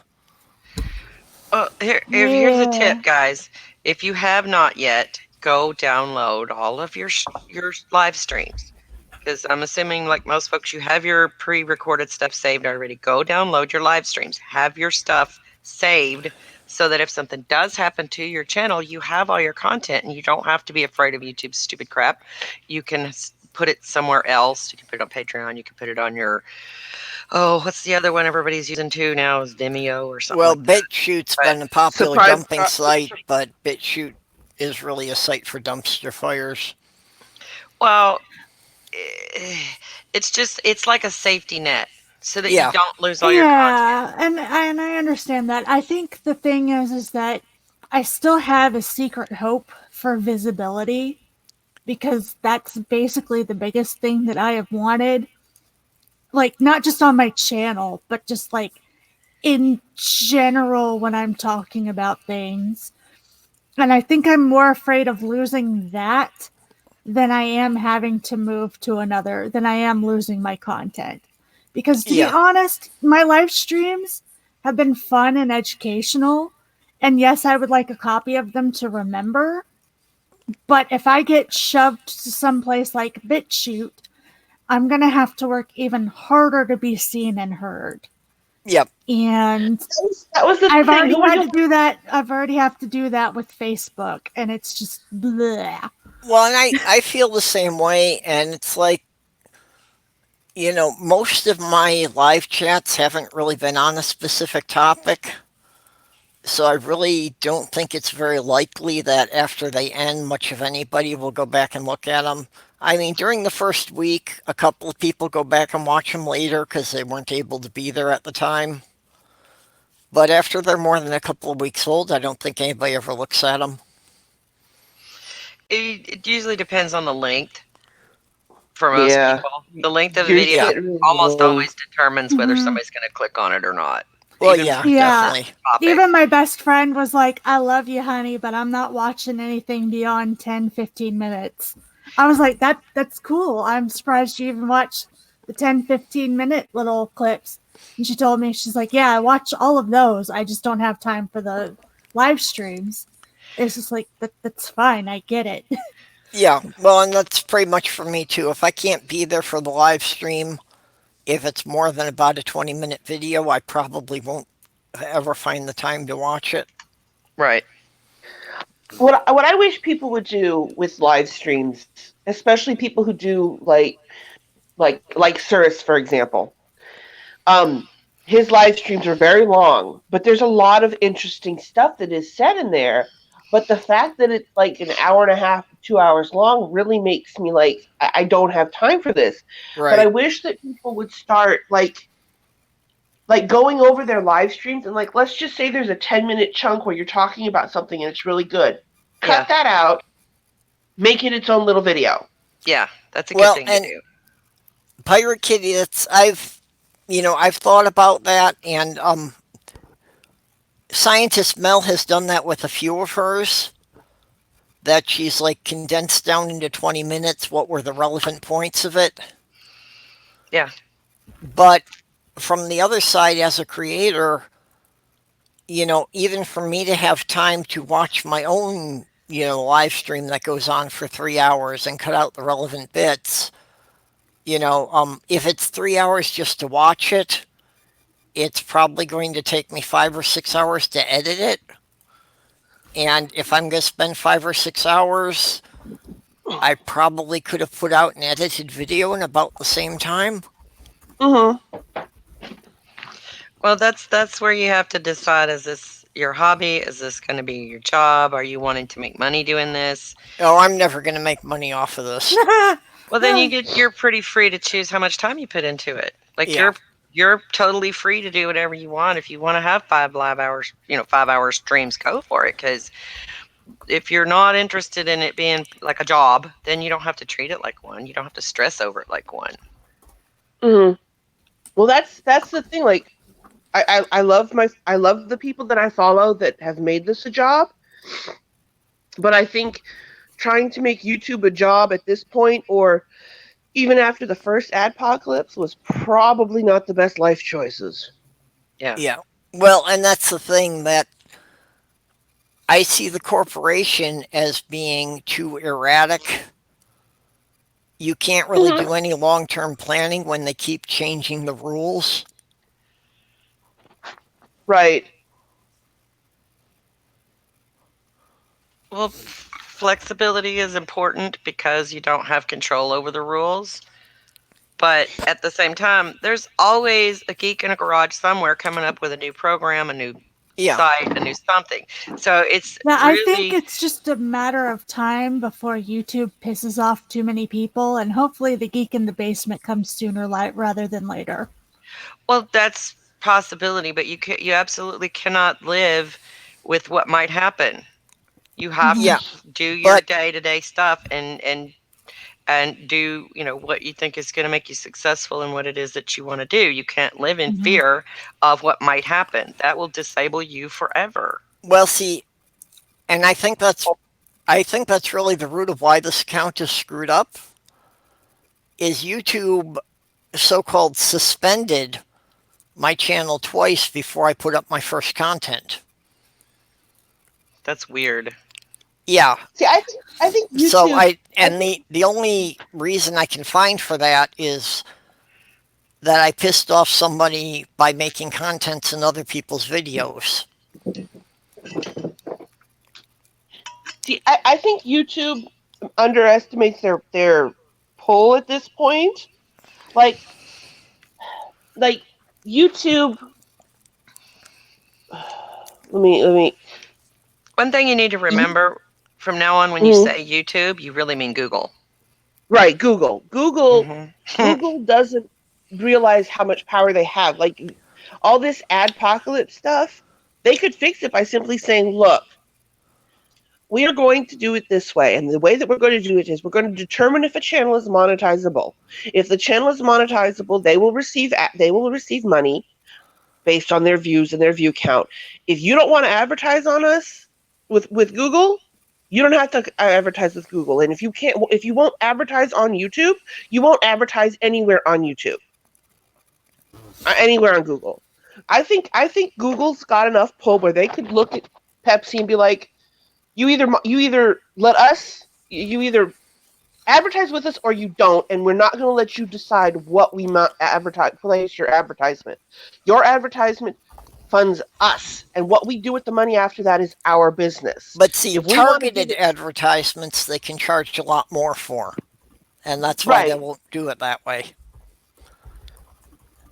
I If don't they know. can say that the advertisement is being placed a specific, on specific videos to target a specific demographic, then the companies will pay several times more for that same ad. I don't know. Well, and that's what this whole COPA thing came up from, was because Google was collecting data on kids, which the FCC had a regulation against, but Google was doing it anyway. Well, because Google has Google Kids, but I mean Google has YouTube Kids, but kids weren't watching on. That's one of those things that irritates me. It's like there are instances where the government should step in to protect children. But if a service is provided that is for children and parents choose not to let their children use it and instead let them use the adult service, that's on the parents, and the company should not be responsible for monitoring the children's behavior when they're using a site intended for adults. Whoops. Did you guys hear that, or did my phone just decide to fuck off? I heard you, but it went by kind of We fast, heard and you. my husband just called, and I missed some of it. So I'm not gonna Yeah. make you say it again, but No, yeah, I basically got the gist was the parents aren't parenting and everybody else is paying for it. Yeah. Well, no, it wasn't even that. It was that because I think my phone minimized the program. But what I was saying is that YouTube said, okay, here, we're going to give you this platform that is for children, and we're going to have the regular platform that's for adults. If you, as a parent, decide to let your child watch YouTube on the adult platform, then you've let your child watch YouTube on the adult platform, and that's on you, not on us. yeah, but that's not what COP is about. COP is about collecting information Right, from right. But children. children's YouTube doesn't do that. Right. So if you're a parent and you've got the choice of, okay, Google for YouTube collects data on all of its users. We agree to that because we're adults and we can do that. Uh-huh. And YouTube Kids is for kids and it doesn't collect that data. Now Right. you as a parent know well, in theory, would know that there's a difference there. And if you want to let your kids watch YouTube through regular YouTube, that's on you, and that's going to get your child's data collected. You see what I mean? I do. And that's true. What you're saying is true. It's on the parent what they choose to let a child watch. What the deal is going on with YouTube and COPPA is not about what the parents are doing. It's about protecting their own interests, and they're not allowed to collect information from children. That being said, think about something like mixed channels. Okay, I'm going to use Nadine as an example, and she won't mind because she does it too. I'm not doxing anything or anything like that, but her crafting channel is crafting. Okay, it is not designed for children. It's not directed at children, but it is could possibly be seen as attractive to children. That's the gray area that everybody's kind of freaking out about. For example, Right. I let my 9-year-old daughter watch Nadine's crocheting videos because she's learning to crochet. Now she's watching it on my account. So they're collecting information, but they're collecting my information. What they're Right. trying to avoid is children who have their own little accounts, because we do give our kids their own accounts to go into YouTube Kids and stuff like that, just so we don't have to see it on our channels. And there are parental controls, and there are ways to control what your kid sees. And you have to Right. watch your kid. What are they looking at? Pay attention to what they're doing. Don't let them go off in the bedroom with the tablet. That is the thing. But what they're what we're mostly worried about are the mixed channels. There's a lot of, like anime and stuff like that it's considered a cartoon. Well, is that attractive to a child? Yeah. Could I get in trouble because my stuff could be attractive to a child? That's the scary part. Well, see, and that's Right. one of the things I'm running into is that before this whole COPA thing started, I was experimenting with doing stop motion animation with Legos for some of my future videos. Yeah. Right. So Right. But what just I'm because it's showing Legos, are they going to say that's child attractive when the subject is definitely not for children? Yeah, but here's the thing. That shouldn't the there should be a slight burden on a YouTuber, and here's why before anybody jumps down my throat. There are people that have the intent of talking with children and getting them involved in their content when they're not supposed to be. Oh, yeah. I think that should be separated from COPPA. It is It currently is. not. Not the They're way not that trying to protect children from predators at all. That's not what COP is about. I understand that, but the thing is that then why is it our fault when our stuff looks attractive to children if that is not what they're legally they're two separate things, but they're treating them as the same issue. And that is part of the problem as well. The problem But comes see- down to that YouTube has written the terms of service to be so broad and vague that no one has any idea what they're intending to do with it. Right. And COPPA is using also very gray language.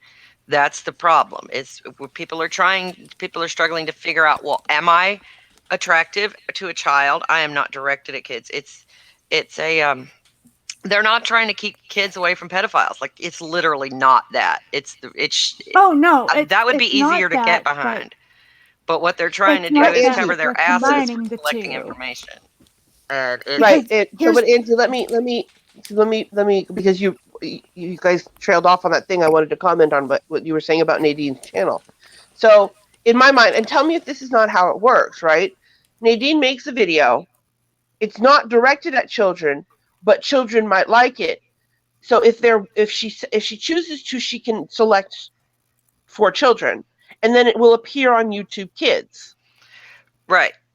But also if the she comments and the chat and all that stuff get disabled.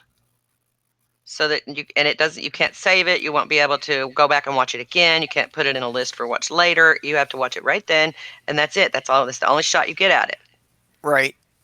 Oh, okay, I see. Because my in my mind, what I'm thinking, because I don't have kids, so I don't have anything to do with YouTube Kids. But what in my mind, what I'm saying is like, you want your kid to have access to YouTube. You give them an account and you let them use YouTube Kids, and all of the child safeties are there. And they're not foolproof either. YouTube Kids is not perfect at all. It needs a lot of work too. Yeah, I know, because I've heard of Elsagate. Mhm. Peppa Gate, whatever you want to call it. Yeah. So And then there's YouTube, which is for adults, which people decide my content is for adults, and it goes on regular YouTube. And my point is, if YouTube has a service that is in order to protect the children and comply with COPA. If I don't want my content on there, I don't have to choose that, and therefore I am intrinsically saying my content is not intended for children. Right. But if the YouTube robot goes and looks at your content and there's something in there that the robot thinks might be attractive to children, you get in trouble for not marking it as made for children. I understand that, and I think that that's stupid, and that's what I'm saying is... It is stupid, but that's how it is. That's the deal. Yeah, and the thing is that, like, But in order to access that content... But in order to access that content, you have to be on regular YouTube, which is for adults. If you're a child and you're on regular YouTube... You keep saying for adults. Regular YouTube, as you call it, is 13 and up. Right. They don't have any other age gate identifier other than 18 and up. But YouTube Kids is 12 and under, more or less. That's their little age gate or whatever. They don't have one for the ones in between. We've got 18 and up. Marker, yeah, you got to check this is adult content. That means 18 and up. Gotcha. If you don't check the adult content, it's in that gray area. Because 13 and up. Gotcha. There is a really good website, or there's a good YouTube channel, and I'm going to go find it right now.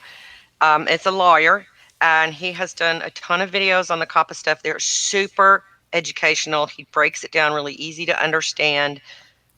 I encourage you to go watch them. If you're a creator on YouTube, you should be super educated about what's going on with COPPA. You don't need to have just kind of a vague general idea. You need to know what's going on so that you don't get in trouble. And if it's not just you, it's also, you have friends in the community. You don't want to see them get in trouble too. And so if you hear misinformation, if you have good information, then you can make sure you share that out. I'm just going to go find this link. Y'all talk amongst yourselves. Yeah. I mean, the thing is that even without all of those grays, and Google is to blame. Google should have been fined. Google was not putting enough protections in place. Google did not care about what data it was collecting. That was inherently obvious. The thing is that they're making it to where YouTubers take part of the blame, and I don't think they should take part of the blame for COPPA. I think they should take part of the blame for other things because we're not collecting the data, YouTube is. And that's why I say I feel like they're combining two problems and dealing with it under COPPA. They're trying to, but there's a lot of people calling him out on it. You don't have to be quiet in all of this. Of course, they're more focused on bigger channels and monetized accounts and things like that. Oh, yeah. But if they do at some point decide that your channel's not going to be profitable, they can just get rid of you. Oh, I always knew there was a possibility I was going to be deleted. At some point, the Mormon Church is going to throw copyright strikes at me, and my channel will be deleted at that point. See, and that's the problem for small channels, is that the big channels, they will actually have people review things. The small channels, you will never get a person to look at it. It will all be done by bots. So good luck making any kind of an argument for anything. Right. Okay, so the link I just put in the chat is the Hogue, I believe is how it's pronounced, Hogue Law channel. Really, really, really go take the time and go watch the videos because he's got several. I'm pretty sure he's probably got them stuck all in a playlist now of all the COPPA stuff. And it makes it so much easier to understand. And it'll give you kind of a leg to stand on. And one thing it did for me is it took away some of the fear of, oh my God, am I fixing to get deleted? Have I messed up already by having Granny on my channel? Because could Granny be considered attractive to children? Because it is guaranteed not made for kids. So there's that. But I just encourage you guys to go and educate yourself on what's really going on, because it's not over. I've been reading so much information, there's actually still a few days left to voice your concerns with YouTube and the FTC. The FTC has been, because once there was the uproar, the FTC said, maybe there's some things from the other side we haven't listened to. Whether or not they'll implement anything, I don't know. But they seem to have really listened, because we first heard from YouTube, and then a few days after the uproar started, the FTC made a web page specifically about what's going on with YouTube and COPPA. Yeah. Granted, it was still vague, but it wasn't nearly as bad as some people were making it out to be. Yeah. There are some people who are very obviously not going to have any problems with this, who thought they were. Well, there are some people who are going to have problems with it who didn't think they were. Yeah. There are some people where, yes, that gray area exists and it needs to be defined better. Yes. Well, and Nerdy Rodent is right that people with small channels don't have to worry about the FTC. The FTC is only going to bother with the big corporate channels. No, that's not completely true, no. Well, for the most part, unless the FTC gets a lot of complaints about one channel, they're probably not going to pay any attention to it. Right, but all it takes is one troll to come over to your channel and flag you as... Yeah, but the FTC has also said that they're going to factor in a lot of things, such as, if we fine you, is it going to put you out of business? Have you had any problems before? Is you a first-time offender? How big is the offense? Those things are going to be factored in. Is it still going to be stressful and shitty if they do? Yes. But I think that they're going to actually sit down and factor those things in before slamming you. Because the $42,000 fine that everybody's floating about does exist. Yeah. But that's not going to be for everybody. That's the maximum amount. Yeah. Yeah. Yeah. And honestly, how many of us could probably crowdfund a little bit of money if one of us gets fined? Because they're not going to go after everybody. Right. They're probably not going to go after any, like Nerdy said, smaller channels are not monetized. Thank you, Nerdy. Whether or not they're going to want to put your ads, and whether they're going to want to use directed ads and things like that on your monetized channel. Yeah. Well, I'm not worried about the FTC. I'm not even worried about the monetization per se. I'm mostly worried about YouTube being so incredibly vague that they can delete any channel at any time without really having any reason. Well, they've always done that. They can decide you are not good for their platform and delete you anytime. That's kind of always been in the terms. They can get rid of you for even the most minor infractions. And like I say, that's what happened to me, that I had 2 channels deleted and they never even explained why, which is probably why the second one was deleted, because when they deleted the first one, they never gave me a reason, so I didn't know what I was supposed to avoid doing. Right. Yeah, that's messed up. I can't explain that, Purple, at all. Like, that makes no sense to me. If it had no content, how could it be? I don't know. Unless... Well, like I said, I'm pretty sure it was because I was in a lot of the atheist channels and I offended a Muslim guy, so I think he kept reporting me. Oh, someone was reporting. Okay, that makes a little more sense than nothing. Yeah. So it was just me leaving comments on other atheist channels, and I just got repeatedly reported by this guy, or this guy in his group or whatever. Yeah. Okay. That I understand. Well, that's my best guess at it. I don't really know for certain. Yeah. That makes a lot more sense than just they randomly didn't want you. Yeah, but it's like I kept asking them, like, okay, what did I do? How long is the suspension for? And all I got are form letters from bots. And while they never said they deleted the channel, they only suspended it. It's like, it's been over 2 years. How long is the suspension for? Oh, wow. Nerdy says no, Article 13 and Article 15 prevent YouTube from not providing a reason. Yeah, And the well, recent YouTube completely ignores those. The recent YouTube update also notes they will provide more details. It I would like be yeah, so nice I if listened they to did, but I'll nerdy believe it smart. when I see it. Yeah, I kind of understand why Purple is like, I'm Oh, not sure about I that. get it. Everybody's a little hesitant right now, I think, especially with the new Yeah, stuff. Yeah, well, it's not yeah. just me that, I've heard from so many other people that it's like YouTube takes action. They don't know why they took this action. And unless you have at least a couple 100,000 subscribers, you will never get a human being to look at your thing to appeal it. It'll all be And handled by bots. that's the thing is honestly, there's two things that need to happen in this situation. Things need to be less fucking vague, and they need more people behind more computers looking at this stuff. I do think that they should have bots to filter some of this stuff through, because there's no way human eyes can look at all of this shit. There's too much out here on YouTube.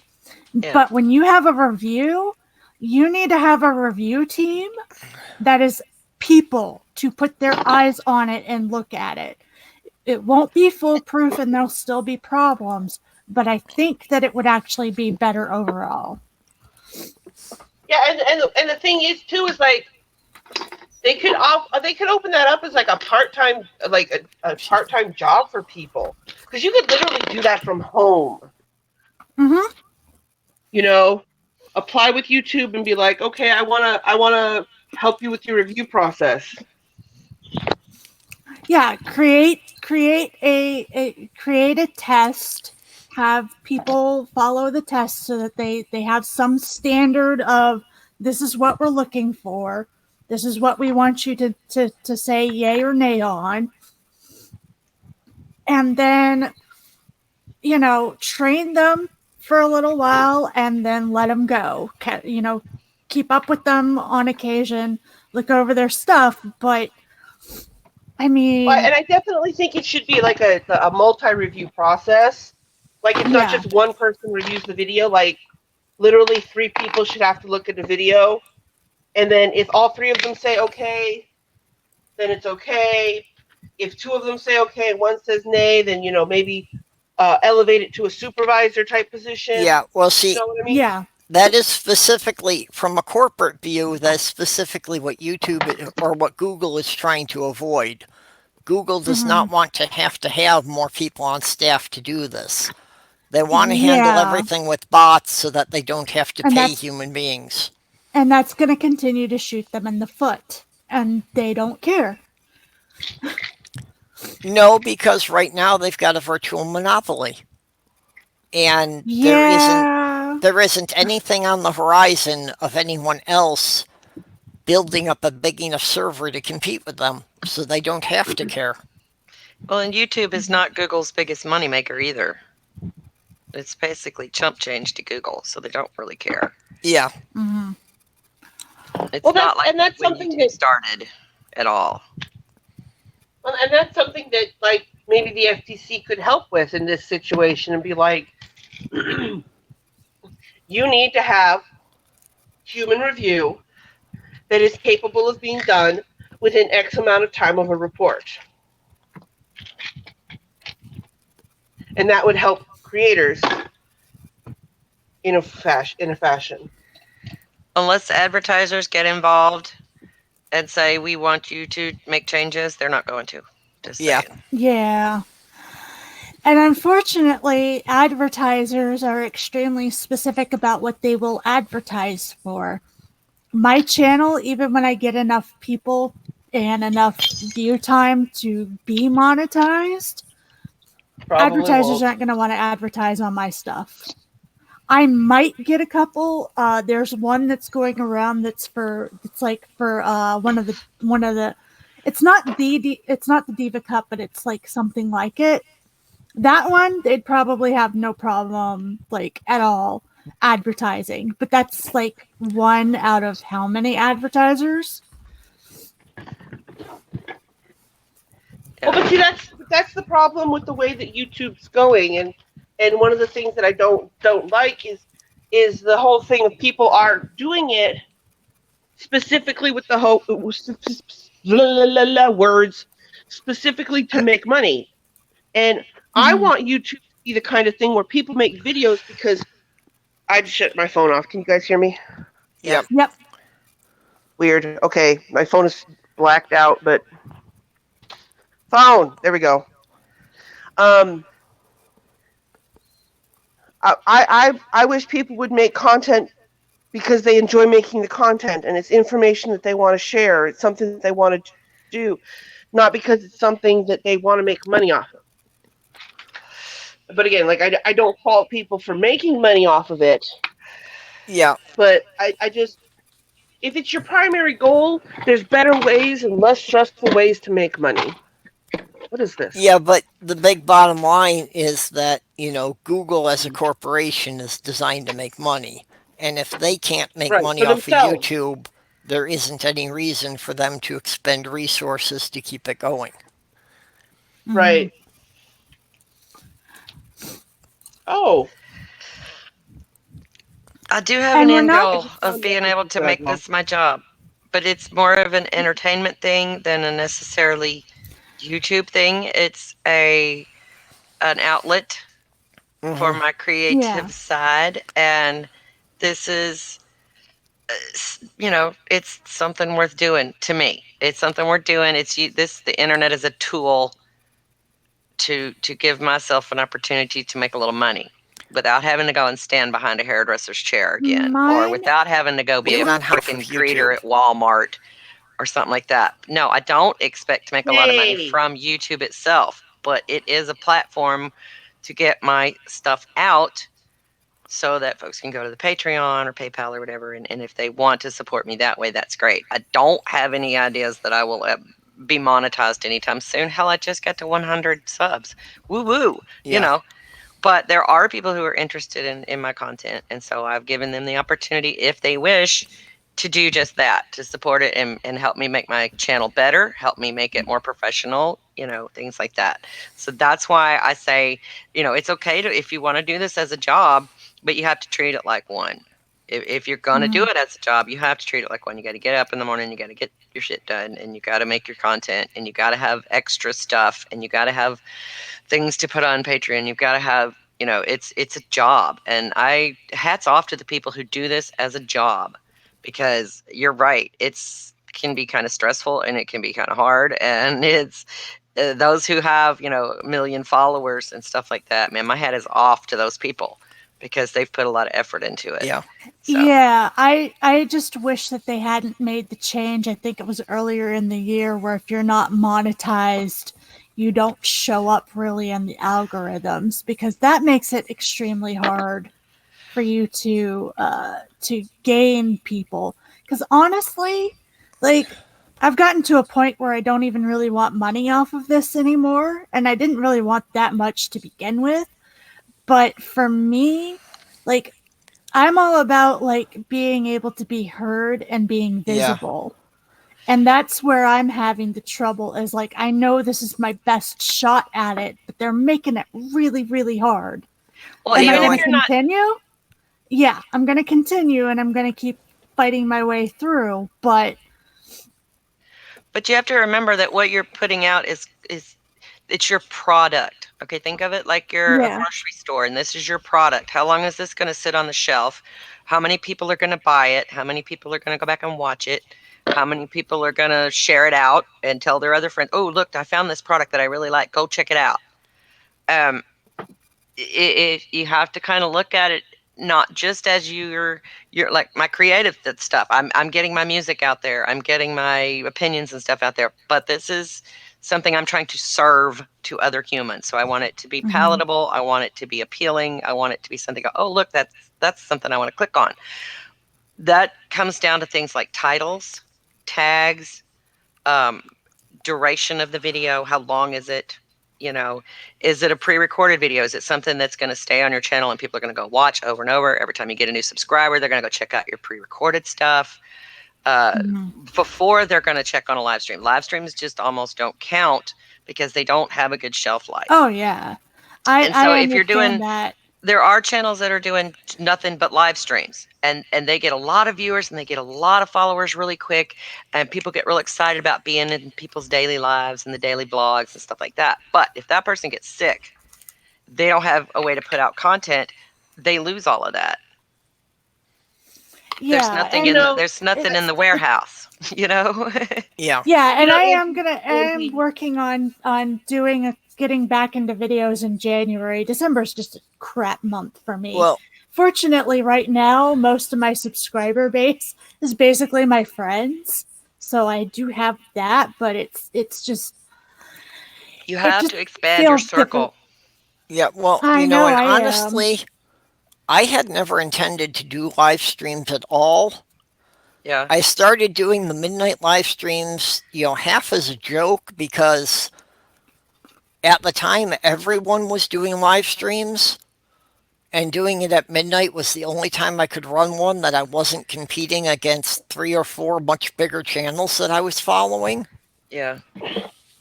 So I no, did that mostly because I was talking to some of the Australians. Yeah. now And the then I got so Australians many never come complaints on. from people that, why do you only do it in the middle of the night? So then I had to add this afternoon one.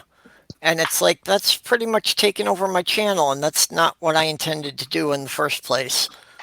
Well, So, nobody can in that change it but respect, you, having a darling. restart, does give me something there. Yeah. Mhm. Nobody can fix it but No, you. It's your channel.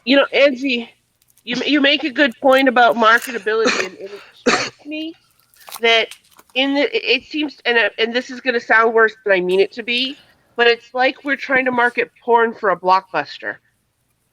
Huh? That's how it feels sometimes.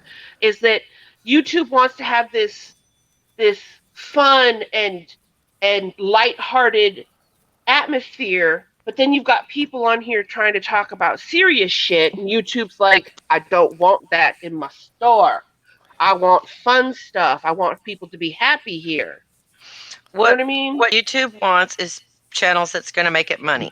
Yeah. Period. Mm-hmm. Well, They don't care what the hell you're talking about as long as you're not spreading hate speech and stuff. If you have enough fans, if you have enough followers, if you can make them money, that's all they flipping care about. see, Literally. Mm-hmm. and YouTube is trying to do it from both ends at the same time because, while they're saying they don't want the hate speech and they don't want the conflict, they're well aware that the controversy is what drives the most viewers to the site. Yeah. So it's like they want the political arguing, but Yep. they don't want politics on the site. Well, you got to remember too, the algorithm is not really doesn't care much about your content as to whether it's serving it to people, because it's looking at things like the tags you put on your videos. Yeah. Okay, it's not going through your video and going, oh, there's a word in there that we need to push over to this other person who's watching. It's all about how you present your videos. How do you tag them? How do you title them? How if you're going to put controversial material on there, make sure that you specify that's what that is, so that people who are interested in that they will get that. Because what YouTube's going to look at is what are things they have searched for in the past, what are tags that they have clicked on.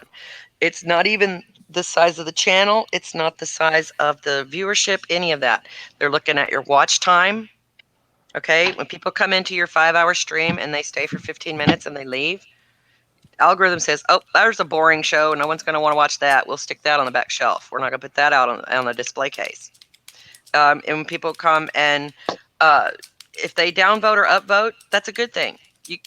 Computer sees that as, oh, activity on the channel. If you've got a troll on your channel and they are running off at the mouth, let them stay. That's activity on your channel. That's what the algorithm sees. They're not deciding whether you're good or bad by your content. They're deciding whether you're good or bad by your reach. Yep. So you need to signal boost yourself on Twitter and Facebook. You need to signal boost yourself, network, go get on other people's channels, make new friends, expand your circle.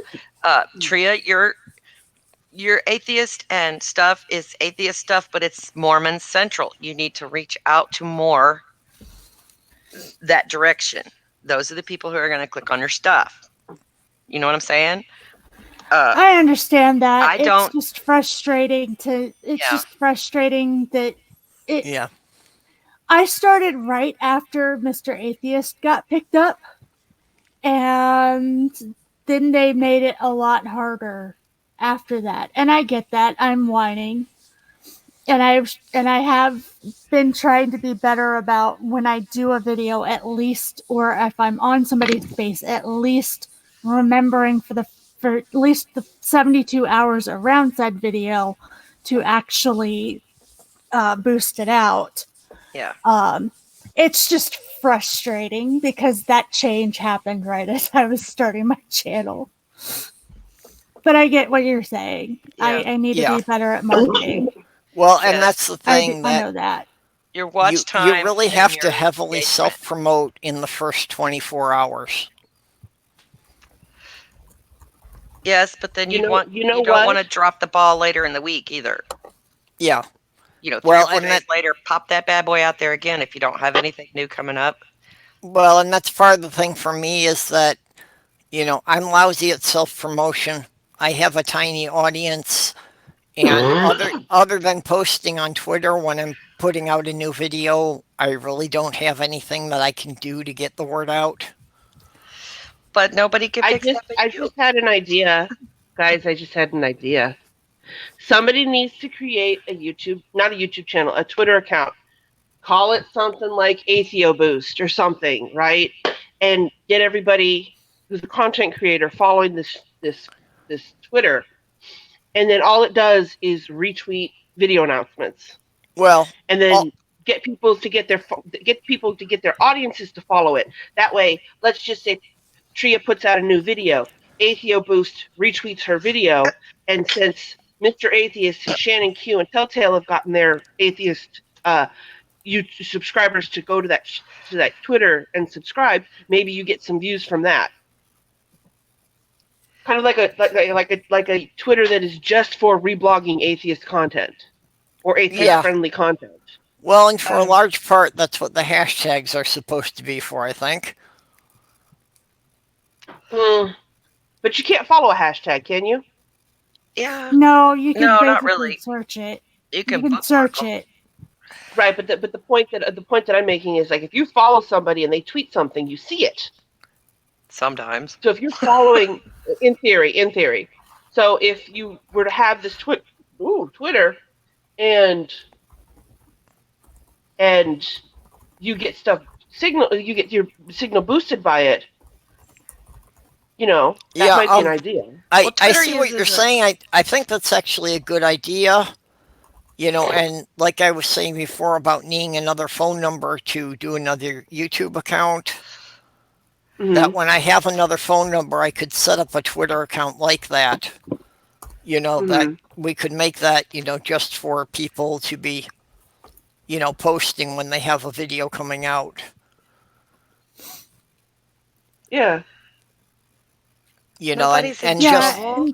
we'd have to be kind of strict about policing it to, make sure that doesn't get overwhelmed with unrelated stuff, that this is specifically just about you put notices here when you have a video going public, period, nothing else. And there needs to be a rule of if somebody posts content that you're not okay with, don't start a damn fight over that channel. Yeah, Because ignore it. unfortunately, it seems like things are so volatile in a lot of ways, where if you just say boo the wrong way, people are down your throat. And Well, with some people, that's going to happen. That particular account needs to be as neutral as we can possibly make it. Right. Well, I mean, my thing would be, like, it wouldn't simply be. I mean, yeah, people could tweet at it in the hopes that more people would see it, but whoever's running it I would imagine would, like, take a look at the video and be like, yeah, this is an okay video. I'm going to actively retweet it. You know, I have a philosophy. The first person to say somebody should do this is usually the one who gets to do it. Pirate Kitty. And nobody Now, is in trouble. See, In my family, it works exactly the opposite. Oh, It's whoever didn't show up for the meeting is the one who's in charge of running it. wow, that's dangerous. Oh, we have lots of people who are not currently in this meeting. So Yeah, many well, choices. that's the way things always work in my family, and how they always wind up trying to stick me with doing things for the next family reunion and that, and it's Yeah. like Right. Is it because you're not there to say not it? basically, yeah. Right. Yeah, If yeah. you're not there, everybody says, "Oh, well, he must have time to do it. No one else does." House rules at Right. my house and my mom established them is the matriarch of the family, whoever that is in the household, gets an extra vote. Hey, Yeah. I So I like have that one. two votes. That doesn't even have to be a spoken rule. That's just understood. Yeah, but I basically have two votes, and you'll never know which way I'm going to vote because sometimes I want to annoy Dad, and sometimes I want to annoy Amber. No. Okay. Unfortunately, StreamYard starting with December 1st is putting time limits that I can't stream more than 20 hours a month. So Is it a month? I need to try and keep these chats down to 2 hours, and we've already gone over that. Uh-oh. Sorry. So we need to Alrighty. kind of wrap this up here. I want to give everyone a chance to go around. Does anyone have anything coming up they want to plug? No. Nope, I'm I got taking the holidays off. got Granny video about to upload, so it'll be coming out later on this afternoon. We got Girls Night on Saturday. We have changed the time. We've moved it up to 6 p.m. Eastern, hopefully to make it a little easier on a little bit of tea in Danish because she's across the ocean from us and she is our new co-host. So we are a quartet now, and we've been having a lot of fun with that. We've been having a lot of fun with that. We try to start out with like a serious topic, and it generally dissolves into something ridiculous. So Yeah, I've caught a couple of those. we try to be all serious and stuff, and it just never works out really I well. It seems I usually only get into them in the later half. Well, YouTube still doesn't give me notifications on time. Well, see, you could set your alarm now for 6 p.m. Eastern, 7 o'clock our time. Purple, you're Central with me, right? Yeah, Yeah.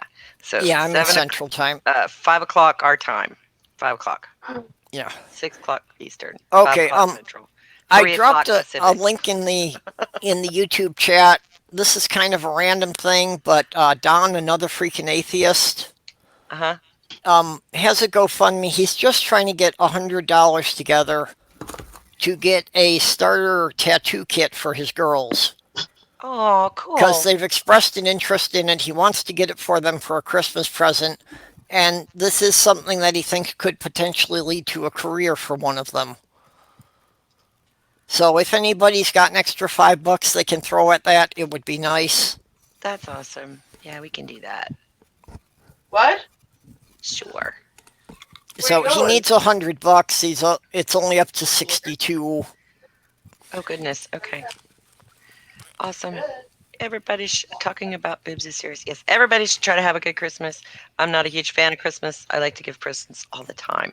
So, Yeah, I'm not a big fan of most of Christmas. I observe the Yule yeah. just because the winter solstice is just marking the change of the seasons. It's not an arbitrary thing. Yeah, that's kind of what we talk about around here. We You do know, the and Christmas that's tree and Santa and that kind of stuff. while yeah, we're little. that's Yeah. Oops. I stick with some of the some of the traditions of the Christmas tree and that so forth more as a matter of that's part of my Scandinavian heritage rather than anything religious. We went to a restaurant last night, and there was a lady painting on the windows Christmas decorations, and she had a Mary and the baby Jesus, which were very poorly done. It was Yep. really kind of funny. And my kids walk out and go, "What's that?" Yeah. Well, Yay! Just a and picture of a for me lady the with a baby. biggest Isn't it thing is cute? on the Yule, which is the longest night of the year, is to keep a flame burning from sunset to sunrise. Yeah. That's cool. And this is also my grandmother always kept a light in the window, year round.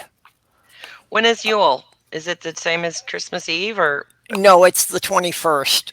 21st? Okay, we just got a new tradition in my family. I'm going to get us a candle. Yeah, That's cool. but yeah, that my grandmother always kept the light burning in the window, and years ago, when a lot of people were traveling on foot or on horse and didn't have cars, it wasn't that uncommon Yeah. for her to get up and find a stranger sleeping on the couch because it was someone who wasn't able to make it home before the storm started. Aw, that's beautiful. And they got those little battery operated tea lights now, so you don't have to worry about burning your house down if you want to leave a light on all night. Well, That's your. I do have, for me, it has to be an actual flame, but I was since teasing. I don't have a fireplace, I'm stuck to candles. I, I, I do have a very special lantern that I use um, because it's something from my fiance. It was something that was used during her initiation into her college sorority. Oh, okay. So, That's cool. Well, thank you for having me today, Purple. I enjoyed it. I missed you. yeah, well, I'm glad you could stop in. I did catch your duet with Nerdy. That was really good. Oh, that was so much fun. He's adorable, and he just indulges me. Well, he has such a voice. It's just wonderful. It's like a velvet, isn't it? Oh, it's Yeah. beautiful. Yeah, he makes me sound good. Okay. So, Tria, did you have Yeah. anything Oh, coming up? Nope. I basically am only doing D&D and dwindling in disbelief with the girls, and that's about it. Wait a minute. What? So What is What? that? Dwindling in um, disbelief? that is Lara, Alanis, and I. Alanis is Atheist Tea Girl. Um, we get on, and so far we've only done Mormon subjects, but I think our next one we agreed we were going to watch Thief in the Night and basically do like a worst movie festival type thing where you sit and watch the movie Oh, like a and all movie night. groan Okay, together. cool. Yeah. Because we made poor Alanis watch Saturday's Warrior, which was Mormon's attempt at Broadway. And yes, it is bad as it sounds, 0 out of 10. Do not recommend watching that. Okay. Do not. I'd like to talk to you about that, privately, just to find out about the software you use for watching the movies together. We haven't figured that out yet. Lara is our IT girl, so Okay. Well, I've been trying to find software to do that because I've had a couple of ideas with different people that, if we could watch movies or I videos together and comment on them. I am assuming that she's going to filter YouTube through OBS, is what Yep. I'm assuming, Yeah. which would be an issue So I for know you at of this two point. programs. Go ahead. I know of two programs. There's a YouTube not a YouTube channel, um, but it's called Watch Together. Watch number two together. And it's a web-based thing where you can load up videos and watch them as a group. Oh, that's Um, cool. And the cool thing about this, I've been told, I don't know if it's true, but if you want to watch something controversial, like a specific idiot's videos, excuse me, I shouldn't have said that. Bad me, bad pirate kitty. You can load the video up on that, and they don't get watched and they don't get watch time. I'm told. I don't know if this is Ooh, true. Okay. Yeah, Oh, I'll have okay. to look up that one. And then I there's have it another saved. one. And then there's another one. It's called like Bunny or Hopper or something like that. I'll have to get it to you later. Okay. Where you can watch stuff together as a group. Okay. I've If got you can the get those and friends- drop links into the Twitter chat about those, that would be nice. I will. Let me see. Okay. All right. Can you guys still hear me? So I guess that's it Yep. for the public stuff for now. So are we ready to end the broadcast? Yeah. Bye, everybody. Bye. Bye-bye. Talk to Bye y'all bye later. everybody. Thanks for coming in, being with us for a while. And I do appreciate all of you, the view time. Oh, this one guy, did you just come in as we're signing off? He's been here for about 10 minutes or so, but Oh. technically we've been trying to sign off for 14 minutes. Yep. Okay, so for everybody watching on YouTube, goodbye for now. I will be running the midnight chat tomorrow. Tomorrow, starting at midnight Central Time. Get some Aussies to come on. Yep. And next week I'm still working out the details. But next week the afternoon chat. I want to do just about what makes a good story, telling a good story. Ooh.